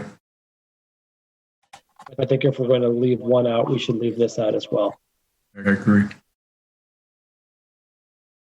Any opposition to that? Okay. And I have a similar thought about the production process and distribution that's coming up next as well. Yep. Okay. See some nodding heads. All right. Very good. So we've made it through the list. I think we struck out quite a few of the conditional ones, so that makes our second time through a lot easier. We've got child care and adult care centers left. We've got small animal veterinary clinics, temporary outdoor uses, and bars, taverns, and lounges. That's what my running tally has left us with, unless I missed one. I think the other ones down below we've gotten rid of or made by special use permit. So let's talk about child care centers. The 4 conditions that are there currently in the ordinance, Peter's listed in the memo, as must be licensed by state of Michigan, shall maintain an on-site screened fenced outdoor play area. 20% of required parking spaces shall be clearly marked for drop-off and pickup. And the property line must be set back 100 feet from incompatible uses, including but not limited to gas stations, bars, taverns, and lounges.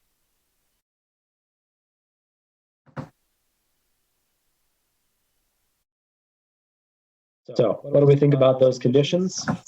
Do we strike them? Do we make it by right? Do we leave some? Commissioner Trezise. My inclination would be to remove all of the conditionals and make them by right. If they meet the standards of the design district, then they should go in there. That's the purpose of this. And that would be my recommendation. Commissioner Richards? I support that. Commissioner Primo? I don't think we needed to even have a by right category. If it's on the list, it is by right. I mean, I think it in some way saying by right is redundant. I agree, but that's just to differentiate from what we have now. But yeah, I think we don't need a category by right or conditional. I just think we have a list. Okay. I guess so. Commissioner Shrewsbury. One of the conditions of the small animal clinic is that there will be no odor or noise that's detrimental to surrounding property. So if it's going to be by right, I think that should be, I don't think we want to lose that condition by allowing it by right. If it looks good, but it smells, that's not going to be okay. So somehow that has to be built in. We can say, maybe that's, I don't know, Peter, does that? Well, I would say that our nuisance ordinance could probably cover that. Okay. So I know it's listed in here in the ordinance, but I think we have enough in our nuisance ordinance to deal with an issue that would arise from a situation like that. And I guess if there's anything similar in the other ones that would be a sort of a required piece of whatever we want, I don't want to lose it by taking out the conditions. Mhm. I The don't only see anything one, else that goes like that in my mind. yeah, Commissioner Cordell? You're muted, Holly. That better? Yeah. Was the thought that we were eliminating distances from certain other uses? Because I think there's value, and I mean, agreed that if it looks and developed in a certain way and it has state requirements, does the state requirements touch upon distance requirements from other land uses that may not be compatible? I'll do that to Peter or Mark. Yeah, sorry, I don't know right now. I could come back to you and find out if there's anything about bars and setbacks for uses. I just don't know. Because if there's a liquor license, right, that there's a restriction of where churches and schools may be located, one would think that childcare would not be all that different from a school.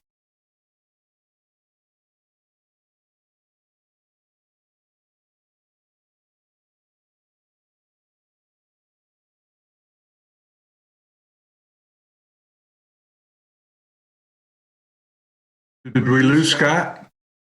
Well, nice journey to take over. He's on the list, so he must have just had a minor blip here.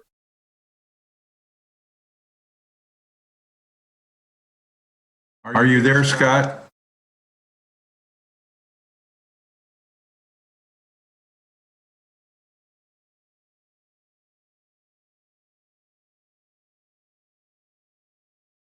Sorry about that. I had a little technical issue. Can you hear me? Yep. Oh, okay, good. Sorry about that. I lost audio for a second as we were getting into the, I think it was Commissioner Cordell was meant.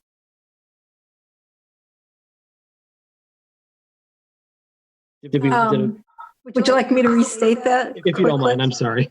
No, that's all right. I'm just wondering if some of those distance requirements from other uses that aren't so compatible, like bars for childcare centers, are something that should be maintained. I was under the impression that we were not going to include that. Yeah, my recollection was that we were removing those generally, Commissioner Richards. I think we have, I understand that there may be some compatibility issues, but I think in terms of having flexibility, I think that's why I supported taking out the conditions that have minimal numbers of feet, because hopefully that those things can be worked out at the time that the project comes in. I'm comfortable not having the distances in. Okay. So just looking at the ones that we've got, the ones that are currently listed as still in but conditional. We talked about child care centers. We think that the licensure, and if they can find a way to fit in, should be fine there. Adult care centers is basically just saying that they have to meet code. That seems pretty self-explanatory. And I guess I'm curious why it would have to be restated. Veterinary clinics, we said the nuisance ordinance could cover that, those conditions. And then the distances, we had talked about previously being comfortable for bars and taverns. The only other one that's left to my recollection is the temporary outdoor uses. So there are a couple of things there that we may want to just make sure that we're not missing out on. Commissioner McConnell, yeah, I saw you. Back in the bars and taverns, sorry if I'm retreading old ground. Can somebody remind me where dispensary might or might not fit since it wasn't in the original commercial. It's a separate part of the ordinance. I'm sorry, can you say that one more time, please, just to clarify? I'm curious about marijuana dispensary. Should the board decide that a particular form-based code district might be an appropriate place, should we be thinking about that at this stage? Well, that's a good point, because this particular form district is in, well, one or two of one of the overlay areas for medical marijuana facility. So it is in one of the areas, and that's an overlay area, so that's going to apply regardless of what list. So it'll always apply. But if they do build in this area, they would have to subscribe to the form-based code. Yes. As it exists here. Yep, the building form would have to meet what we set up. Okay, but so what you're saying is we don't have to include it in our use table because it exists in an overlay area that includes this spot. That is correct. And that overlay area prescribes these same distances that we're talking about with bars and taverns? The overlay district is more restrictive than what we had in the bars. Okay. All right. And then, so temporary outdoor uses was the last one. And I wanted to just ask about that because some of the conditions are that you know, the director has approval over outdoor uses, that there's a permit issued, that there's, you know, fees paid, and so on and so forth. Are those covered in other areas of the ordinance, or would we have to specifically state that? So it's not covered in other areas. I think we need to specifically state it. Mark may want to give an overview of what we've typically been doing, because it's for a limited time and it's very specific uses.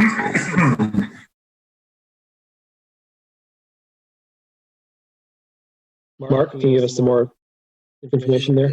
Yeah, typically temporary uses, first, if it's not the owner of the property for their use, like plant sales or maybe a small market outdoor, then if it's a vendor that they allow on the site, then they have to have the owner's permission. And we, as Peter said, there are restrictions that are already set up for signage, how long they can be, can they renew?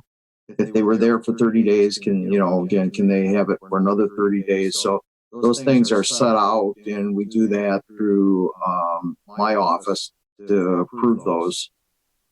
But it's more seasonal sales. It could be a promotional if a business, if somebody has something they want to put it out for a short term, they could do that too under temporary sales. Commissioner McConnell? So I'm thinking of something like Summit Sports when they have their sidewalk sale, or Playmakers when they. Yeah, they did do temporary. That's the same way with the hardware stores for seasonal, like flower sales or something. They would come in and get a temporary permit for those. Okay. So then it sounds as though, I mean, to my Commissioner Trezise, I'm sorry, I didn't see your hand there. Yeah, I would suggest that we do something similar here to what we did with, I don't remember what it was, but put a clause that these will be available through the permitting process and keep it out of the list, but keep the process available in the area. Because the other one that you see often is fireworks sales, Christmas trees, those types of things.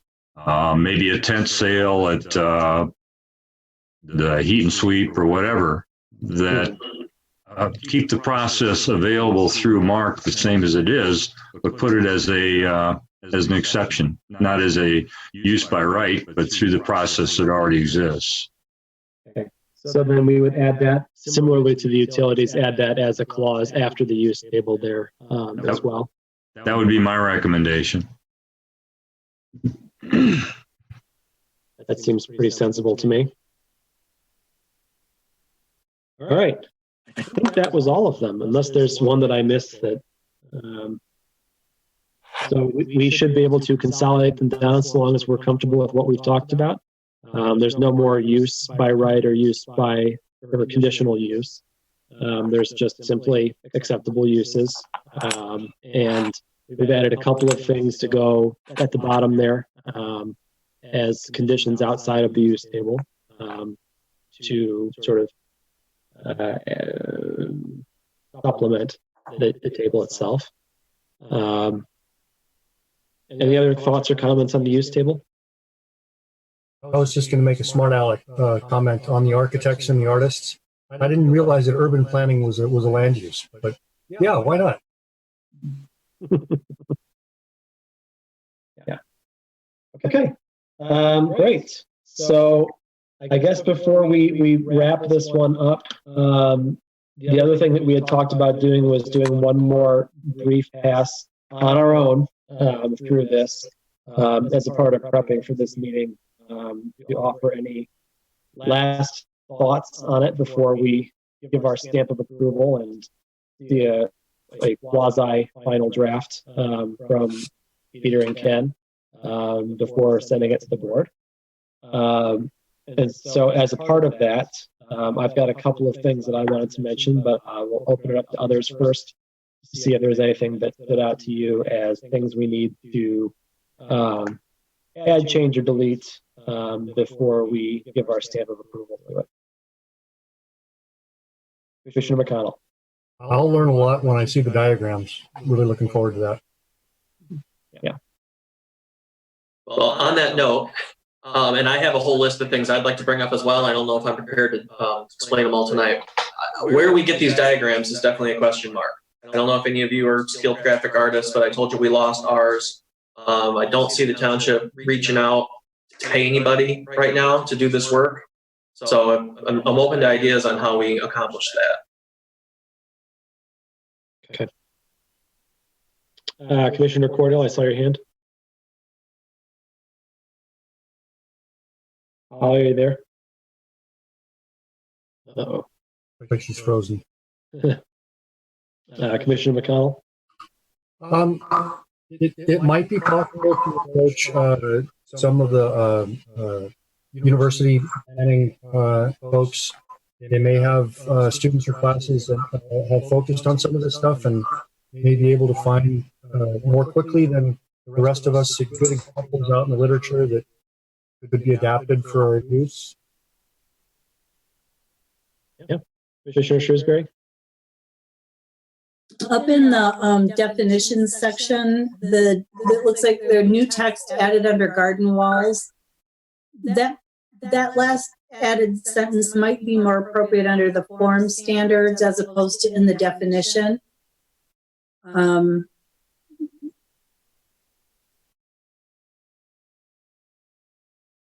Okay, so this is on page 2. On page 2.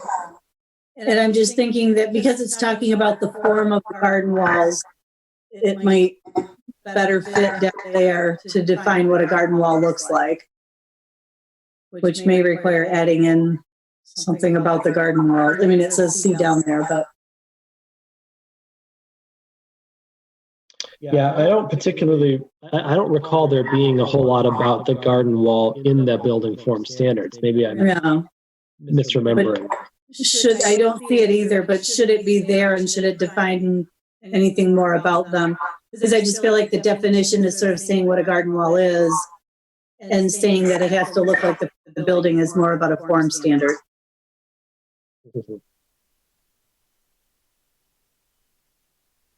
Yeah, I think if it's not defined later on, which I don't believe that it is, we probably should come up with the definition of what it is and either include it here or include it down below. I'm sorry, I'm not following. So the question is, where do we define garden wall? No, we define garden wall on page 2 of the document, but it says for height and gate specifications, see the building form standards, and I don't believe that's in there if I'm remembering. Yeah, I agree with that. I don't see it either. And then the sentence that was added, I think is a good sentence, but I think it belongs in that definition below, not in, or belongs in the form standards below, not in the definition, because it relates to what it should look like, not what it is.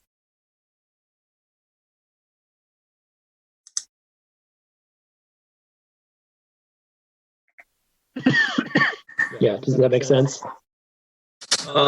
Yeah, I in my notes from the last meeting, I had to add it to the definition, but I can put it wherever we want to put it. Okay. Stephen, can you mute everybody and then have them unmute as they talk? I'm getting a lot of background noise. I don't know about you guys.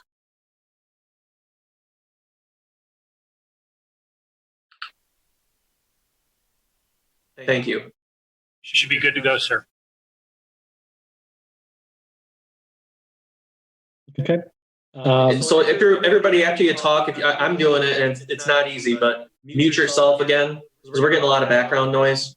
Sure. Thanks. So we're going to better define garden wall, add a little bit to the building form standards down below. We've obviously also got the knee wall, 2 definitions down that just has a question mark still.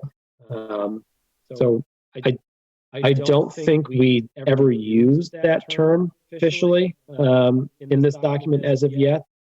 I think we talked about using it, but I don't know that we ever actually added it. I'll do a quick search of the document, but I don't believe it's actually used later. That's the only instance of that word. Yeah, so I think we were going to include that for another form district down the line. For the, oh no, we talked about it for this one too, didn't we? It was like a basic requirement to, you know, if you were going to only use a part of the property, to continue on the knee wall. So Ken or Peter, can you take a stab at a definition of that? You know, with the three foot wall of, you know, something like that before we see it again. Thank you. Does anyone else have any other comments?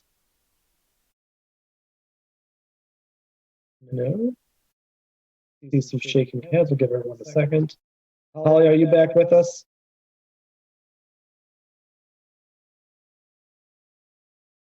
Maybe. Okay. I did have a question. It's on page 11 of the draft, or page 26 of the packet. It's under 3B3.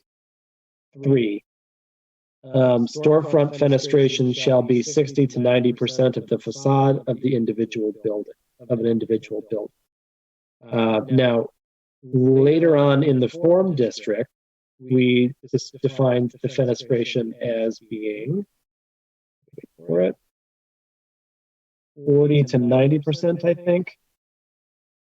40 to 90% of ground level fenestration. So I think we may have a conflict here, unless we're saying that, I guess we're saying that generally a form-based code requires 60 to 90, but in that form district it's 40 to 90. And is that something that we're comfortable with saying?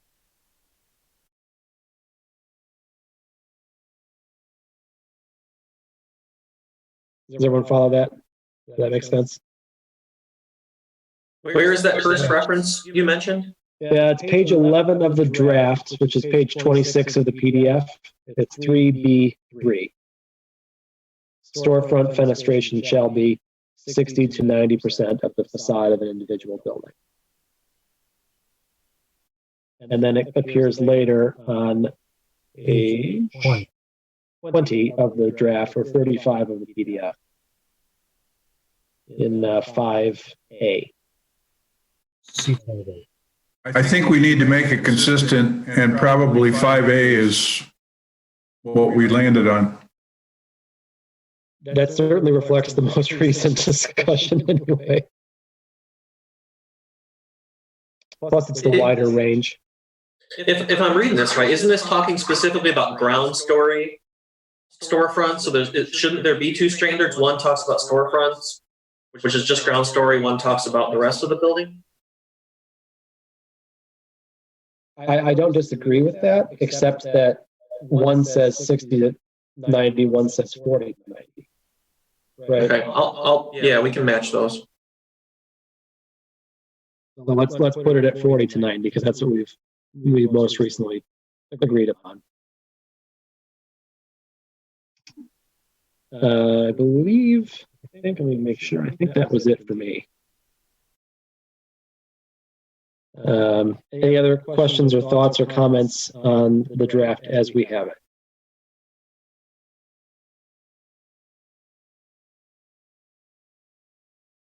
Okay, don't see any. Well, I'm sorry, there was one last thing, which is the townhouses section that was added at the end here.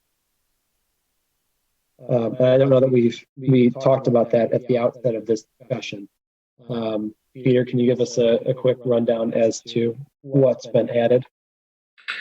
Sure. So I haven't added it yet, but when we went through on page 37 in the packet, the second to last page, this was a page that's got a blue stripe on it. These were standards for, if you remember, and I know it's hard to see it, or to not see it, I should say. There was, we had the orange, which was the form district for the commercial along Grand River and Park Lake. On the very fringes of those areas, there were these little areas that led back into neighborhoods that were just for townhouse and small apartment. And this page was intended to be the standards for those specific buildings. I seem to remember, and again, I know it's been a long time, and I'm confused on what we've talked about, what we haven't. That there are standards for, or there was a discussion about, do we incorporate these in? So the idea being, could you still build a standalone townhouse small apartment building? We didn't get into residential when we talked about uses earlier. So I think just as the topic of discussion, is standalone residential acceptable? And if so, would these be the standards we would use?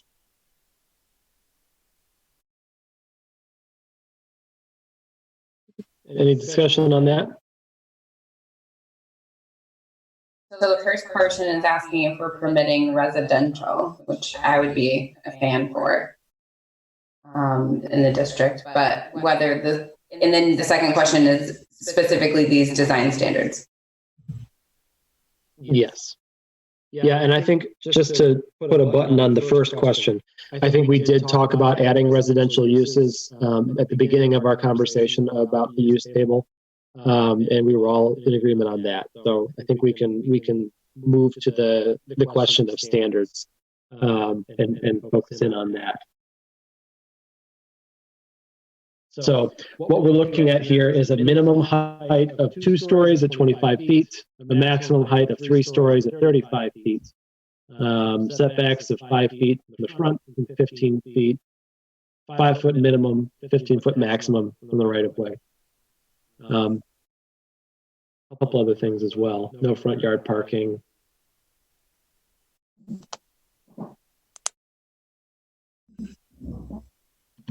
Any questions or thoughts on that, Peter? Sorry. The one thing I would say is you'll note that the front yard setback is significantly less than what for commercial buildings. And I think the idea behind that was previously these were meant to, the front set would be off a much less busier street than Grand River. So I wonder if you'll want to make some sort of change there, or if we still would want to limit, do we want these?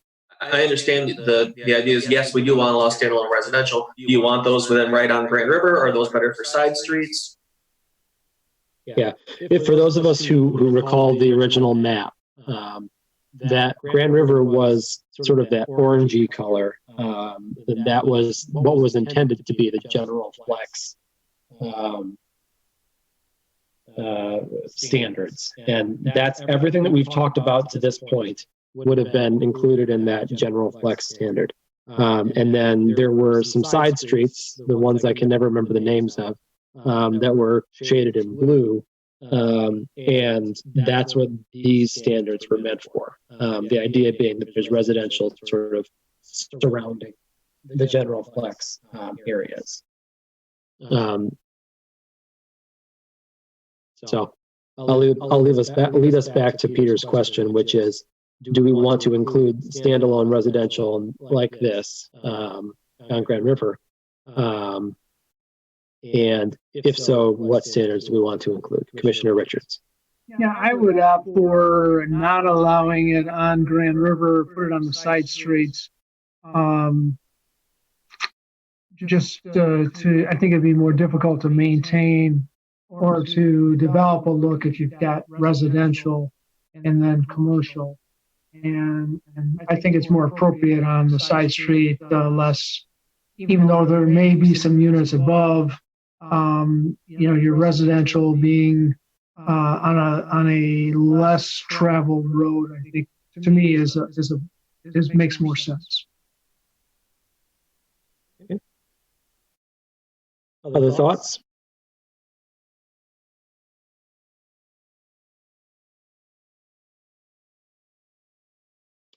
Okay, seeing none.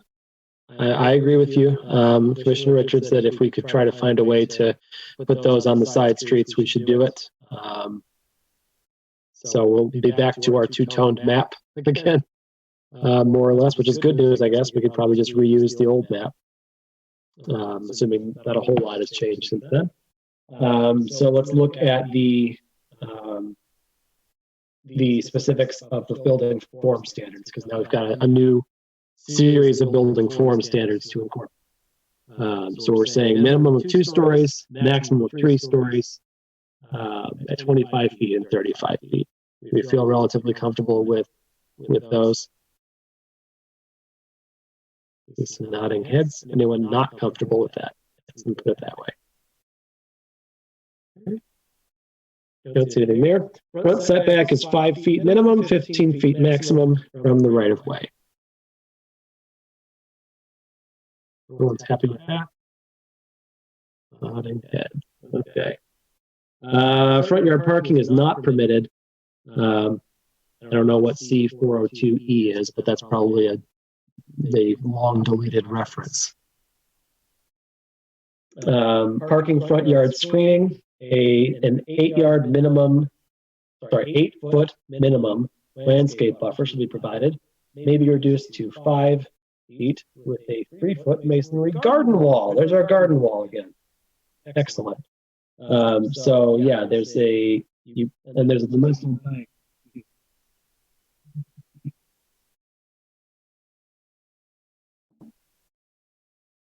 How do we feel about the parking screening and mason and garden wall requirements?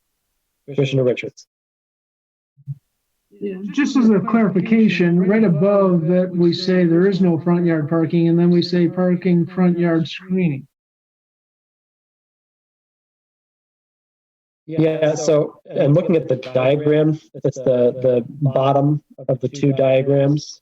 And I think what they're saying is that the screening is from the front yard. Well, okay, got it. So it's really parking on the side yard. Yeah.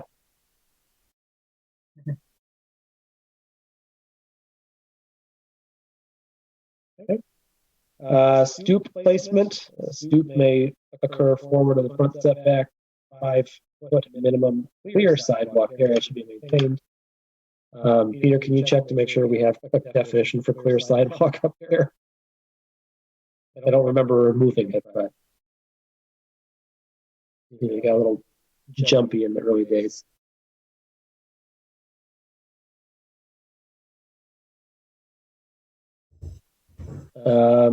Side setbacks at 0 feet, rear setbacks at 5 feet or 25 feet. Any thoughts there? Comfortable with that?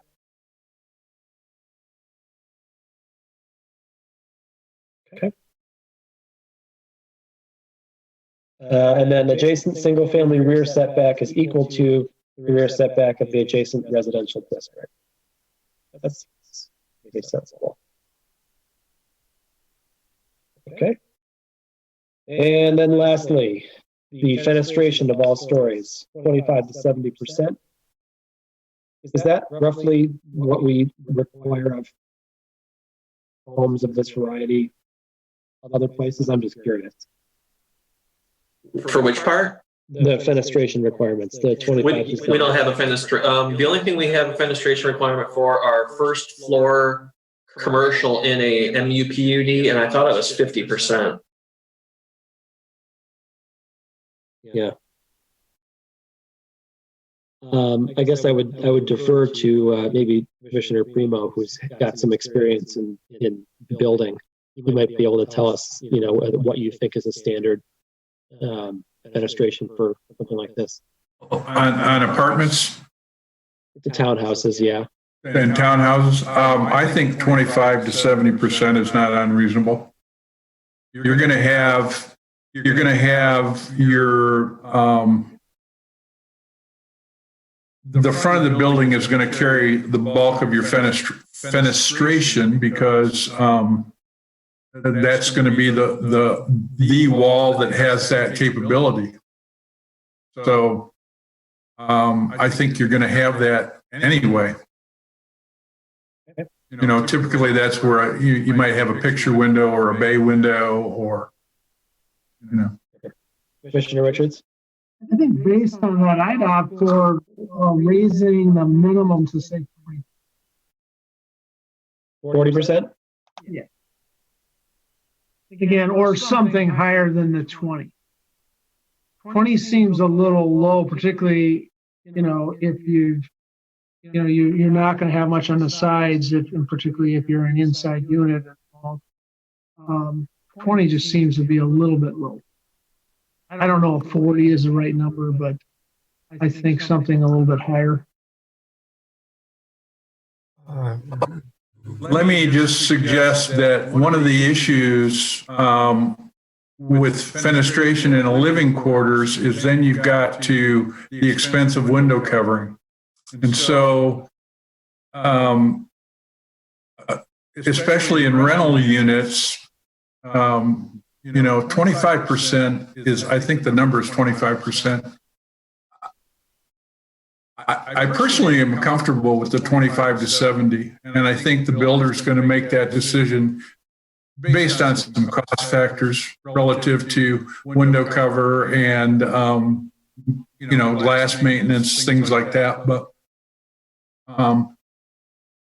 probably more often than not, Jerry, you're going to get 40%, or up. But, Anyone else want to chime in on 25 versus 40?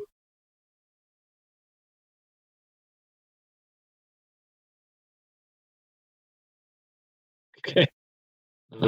Well, I think that, my personal thought is leaving more room for them to operate is not a bad idea. I see Commissioner McConnell.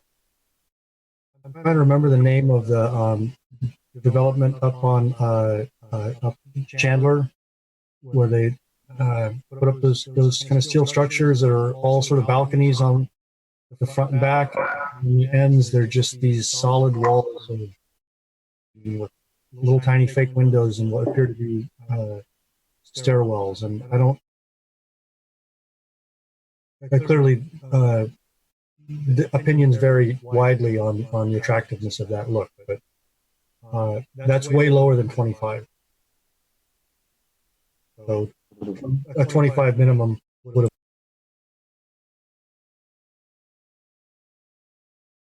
Okay. All right. It seems like we've got at least a couple of folks who are okay with that. I saw a couple of nodding heads a minute ago. So we'll go ahead and leave that as is for now and move on. Blank walls exceeding 25 linear feet are prohibited. This is similar to the commercial language that we had in there. And then elevations facing a street shall contain a minimum of 75% masonry, such as brick or stone.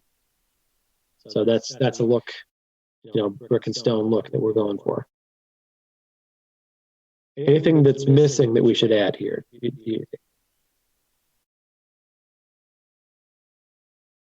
No? Well, if you think of anything, taking a look back at this, I know this was sort of added without a whole lot of discussion as to sort of the shape of it coming in. I guess my question for Peter would be the next step here assuming that we're sort of ready to put our stamp on it and say we're good. Do we have to have a public hearing on this before sending it to the board? How would we proceed with that? Well, I get my my initial thoughts are I'm concerned that this isn't like a professional enough looking document to send it to the board as is. Maybe you've had conversations with the board members and they're just looking for text, and that's fine. But not having the graphics, I need to spend some time on the maps. And getting this, I think, into a more of a final form for them to consider is something that I mean, I would like to see it improved, I think, before it goes to the board. I don't know about your thoughts or what the level of standard is here. I know Ken, I see Ken's hand up as well.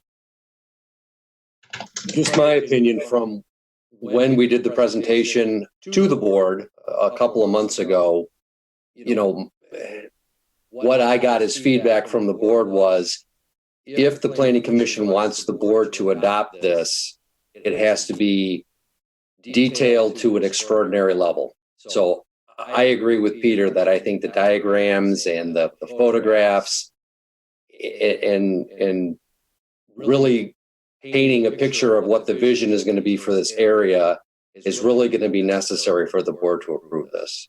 I mean, that was my takeaway from when we presented it to them a few months back. One thing we haven't seen yet, and this is no small feat, and I don't mean to bog us down with it, is, and Scott, I think you mentioned it early in the process, was what is, Ken mentioned, what is this district going to look like? Do we have a grand design or a master plan for what we ultimately are trying to get to? And Scott, I think you mentioned specifically, like, okay, so we're going to have these new roads. Where are they going to be? How's the future street layout going to work? I wonder if that's an important component to be able to kind of sell this, not only to the board as a policy, but to the owners in the area, for them to kind of have something to move towards or latch onto. Yeah, I mean, I you know, the easy example that comes to mind right now is that, you know, I think we should take it upon ourselves to sort of dictate where a service drive would be. That was the one that I remember being pretty adamant about at the outset, right? Like, we're asking them to please include a service drive, and you've got to include in some cases, but, you know, we can prescribe that through the maps if we wanted to. And that, you know, popular or unpopular in opinion, we can do it if we want. And then, yeah, the design guidelines, which we've sort of left out of this draft, because they're their own separate, you know, not non-ordinance document, but that we do refer to in a couple of different cases. You know, we haven't really looked over those in some time either. Yeah, Commissioner Primo.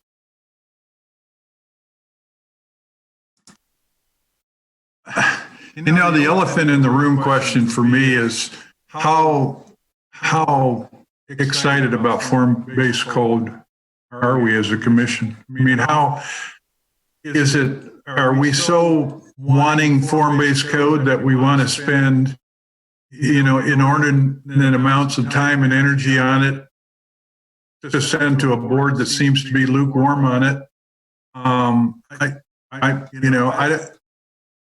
I don't have any problem with the way we're operating now, frankly. And while I see some advantages,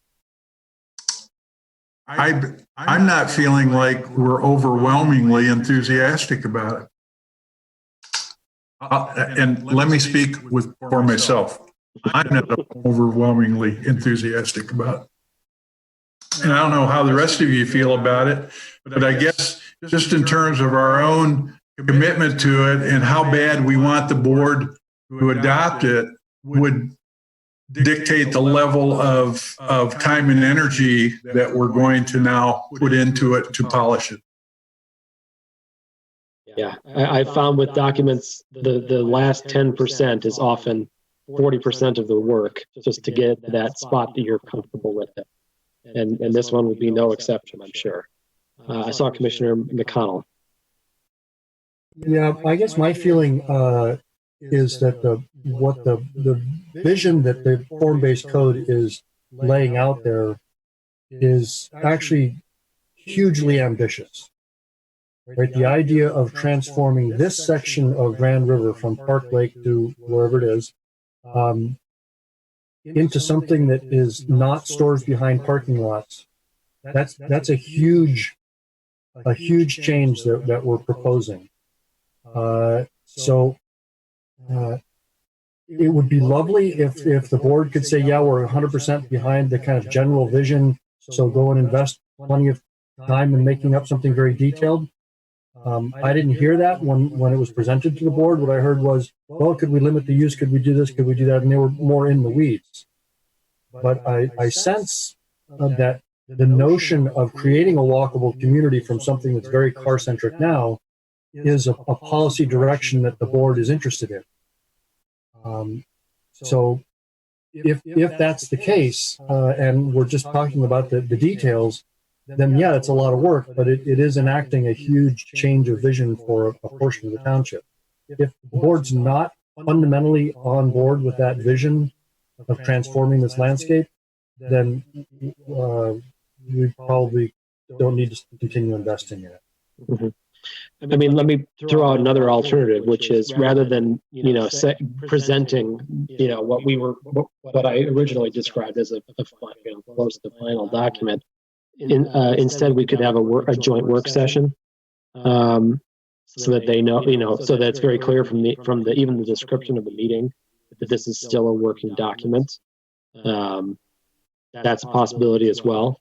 I'm to Commissioner Primo's point. I'm at the point where I feel like we're pot committed into presenting something. Right? We've said we're going to. We've worked on it for a long time.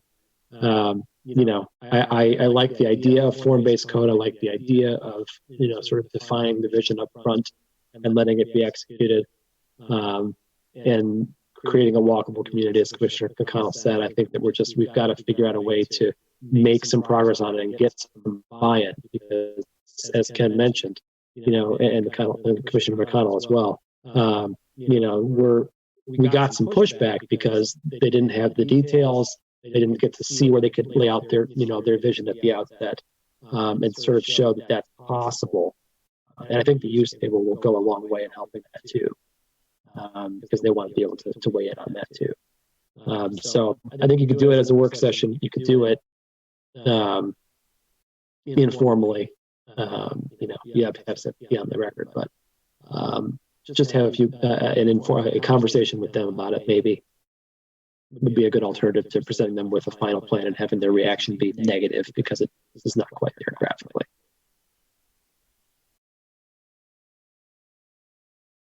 I also want to be cognizant of the fact that we set our goals at the beginning of the year to have made some significant progress and be moving on, in a timely fashion to our next big item.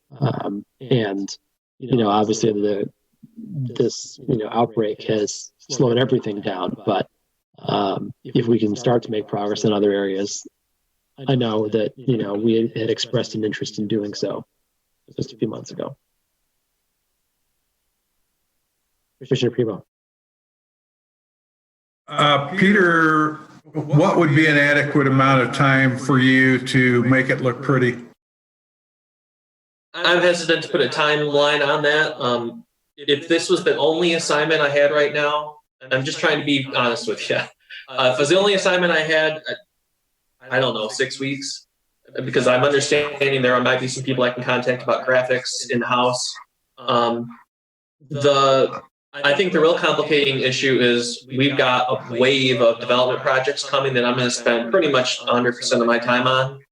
And I told you we're down a staff member, and you've probably heard some of those discussions. It's pretty much 2 planners now for the foreseeable future. And obviously we have Ken on our team, which is a great help, and he has been very helpful so far. But to get it all into a nice format, it could take some time. And we set as I recall, we set a deadline by September, end of September for ourselves. I think this one was actually April. Yeah, I think it was April. Okay. Yeah, September was the next one. Yeah, okay. Peter? I have a philosophical question. I have my own answer, and obviously I don't speak for the group in any sense, but my bigger concern, I think, is I like the idea here with form-based code is we have this carrot of I'll just call it faster process for development, and in exchange for that faster process, we're asking for quite a bit of give on design and detail and all of that. I was not encouraged by what the board had said. I mean, I understand where they're coming from, and this is not negative on the board, but I didn't sense that there was, at this point, and maybe if they're wowed with a document, they might change their minds, but any interest in kind of changing their review process. And I was really discouraged by that because, to me, it's not form-based code. We could probably do a zoning amendment.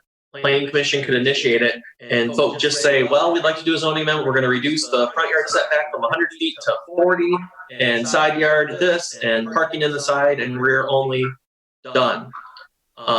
Just do an ordinance amendment. So I just wonder what the temperature is of the group on if the board's not willing to consider it, or if they want to significantly change it to include board review and Planning Commission review for these projects. Are we still interested in going forward? Well, Ken. And this might, I don't disagree with anything that Peter just said. It might just be wishful thinking on my part. But again, my own perspective, having given that presentation to the board, if there would have been more detail to present, I think they would have been more. My sense was they're open to the idea, but we really got to provide the detail for them to buy into it. And by design, we didn't have that when we presented it to them a few months ago. And I think that generated the lukewarm reaction. That was my sense. Now, again, that's just me not talking to anyone. That's just my own feeling about how this happened. I think if you had a more detailed document that gave them a comfort level of how this was going to look, they would be more open to the streamlined approval process.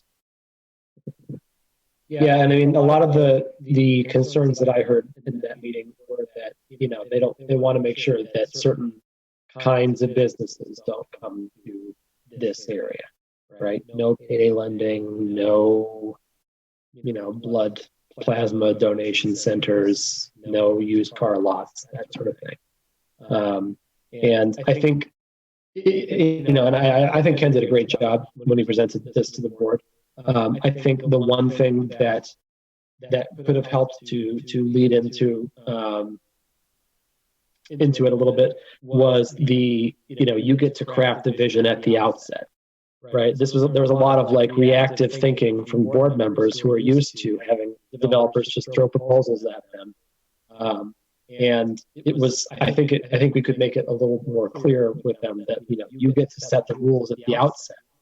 And set them however you want, right? If you want to strike, everything but bars and taverns, not that they would do this, but if you wanted to strike everything but bars and taverns, and you wanted to have just a row of that, you could do it, right? So just by setting the use table in that way. It's not form-based code, but it gives you the ability to create a streamlined process and also see what you want. I think what I also heard that day was that there's a purity test that we're going to have to get over when it comes to form-based code, right? We're not going to get form-based code in the way that that is theoretical in terms of what form-based code is, right? Because simply by including a use table, we've already screwed the pooch on that, right? It's not going to happen. So the question is, can we provide a document that streamlines the process of submitting and approving applications, gives them the ability to craft the vision that they want to see, and also gives us the form that we're looking for. And I think that we're not too far off from it. I agree. I really like your phrasing on that, because it is, I mean, we have to accept kind of the bastardized version, and that's just the way it's going to be.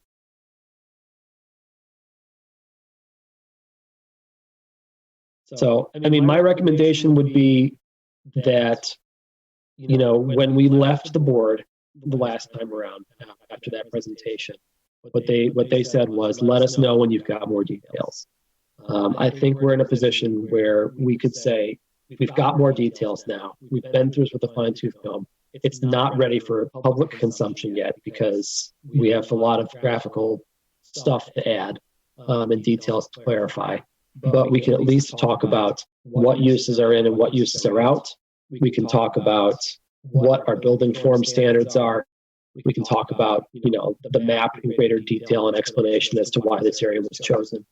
We can give you some sense of, you know, the overall vision for what it's looking for. Now tell us whether or not we should send Peter off to spend 3 months making it professionalized and where we know it needs to be to meet the standards of the township. Commissioner Trezise?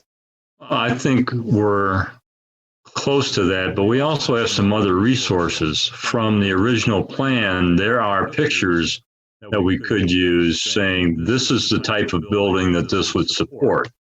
Granted, it's not ready to put in the form because we don't have the graphic designer. We can do some stuff on the maps, but we can give them some visuals as to what we're looking for in the area on a general basis without being specific. And if they're supporting the vision, then we go forward to complete it. Commissioner Richards? Yeah, I think as a matter of maybe in the introduction, we need to talk about, you know, this is the area as it looks right now. This is either what's happened or hasn't happened. And the whole idea here is to promote a renewal of the area. So your options are, you know, just kind of go along like we're doing now, and maybe we look at, yes, we had a Whole Foods, but, you know, what have we really had over the last 10 or 15 or 20 years? That's one, you know, you can do that and expect that every 10 years you might get a major change. Or here's an opportunity to provide incentives that we think have a possibility and more probability that we may get more development, at least in a faster redevelopment at a faster pace, and we're controlling what it looks like to a great extent, which we don't know, really. So I think we got to lay the foundation there. Because just if we just talk about why this is great for the developers, because there's more options and all of that, I think we got to lay the groundwork that, you know, here's the history of this area. This is why this area was chosen. And, you know, it probably is going to stay pretty much like this for the foreseeable future if we don't do something from a planning standpoint to incentivize redevelopment. So again, if we make that pitch and they still decide that no, they don't want to do it, well, then hey, we've given it our best, and let's just mothball it and look at something else. Did I see Commissioner McConnell and then Commissioner Primo? Yeah, I agree with everything Commissioner Richards just said. And maybe with a note of added urgency. I mean, I think what we're seeing in these last couple of months is that the drive-through industry is the one that's not suffering here. And when this economy rebounds, it seems to me entirely plausible that there will be a headlong rush to build yet more of that same capacity. And in a time when there are many of the businesses in this corridor, this could be the hardest time that those businesses have faced in our lifetime. It seems to be. And how they recover from that, how many of them will survive, and the potential for redevelopment as the economy rebounds. This feels to me like a very important moment to at least carefully consider something really ambitious to shape the future of this corridor, this section. It's a once in a lifetime thing. Commissioner Primo?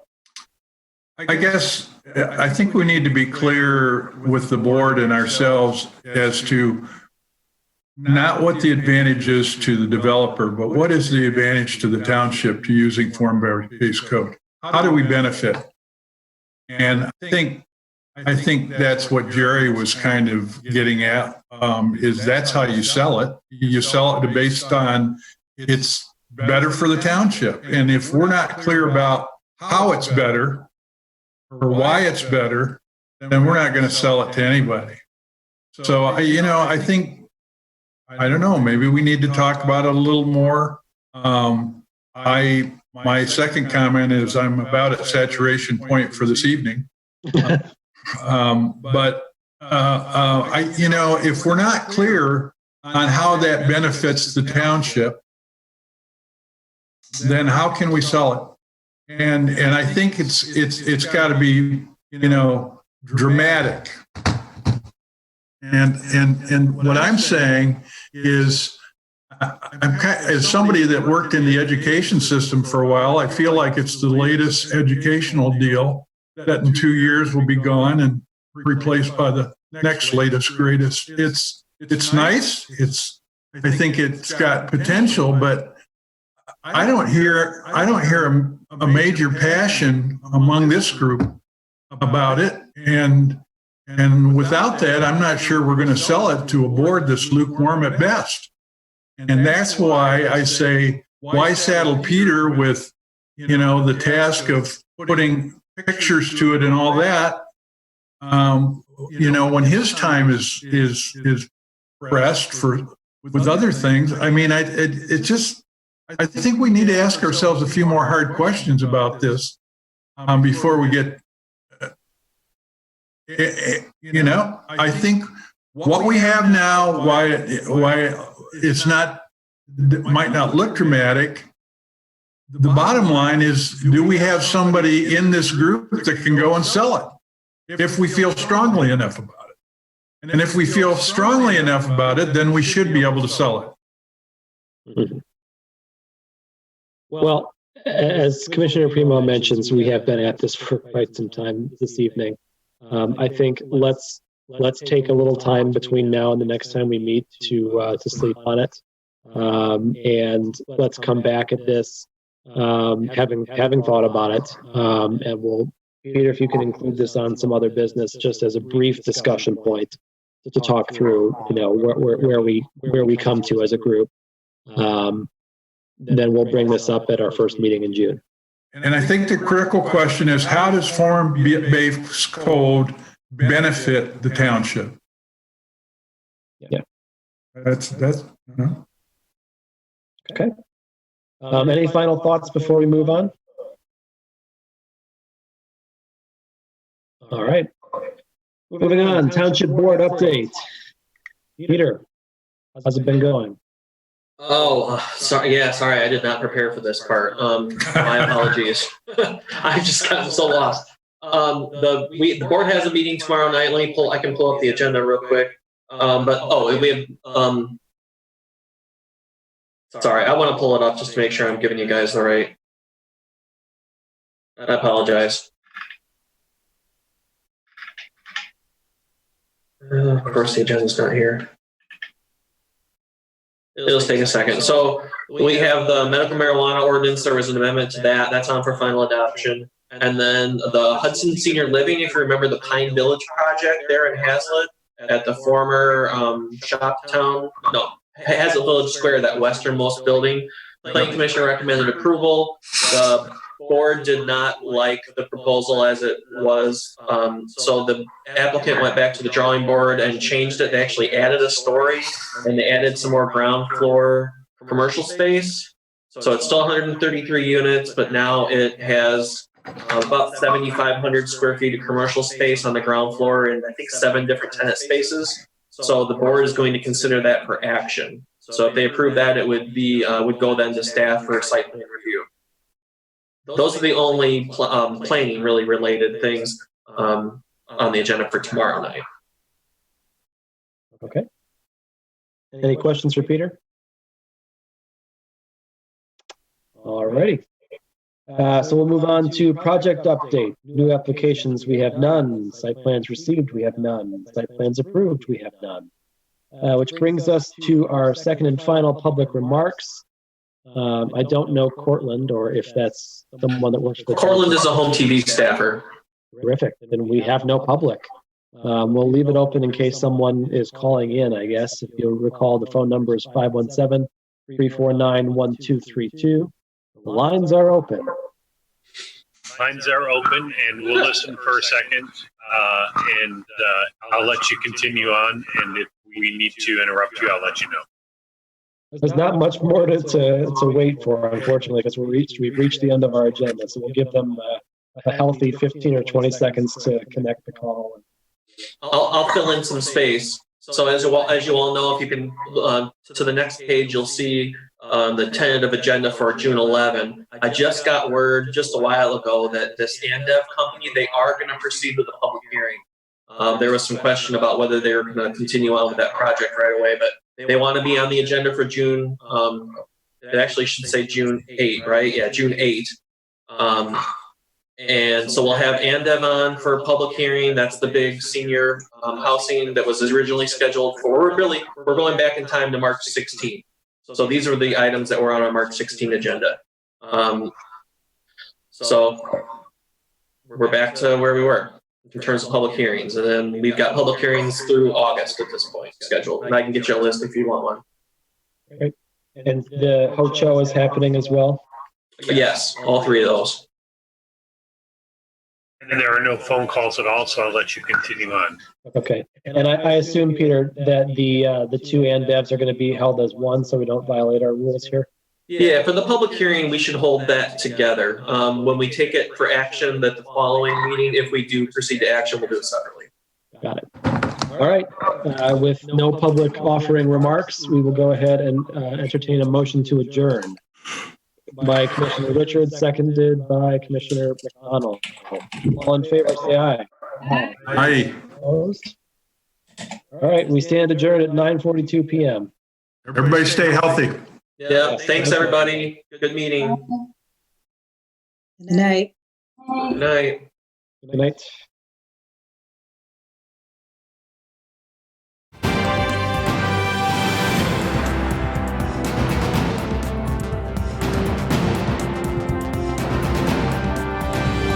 All good, Stephen? I think we're all good. Are you going to end the meeting, or do I need to? I think, let's see, who's the actual host? Actually, the actual host is downstairs. It's Sam tonight, so I'll make sure that she gets the meeting ended and gets out of here okay. I thought it went pretty well.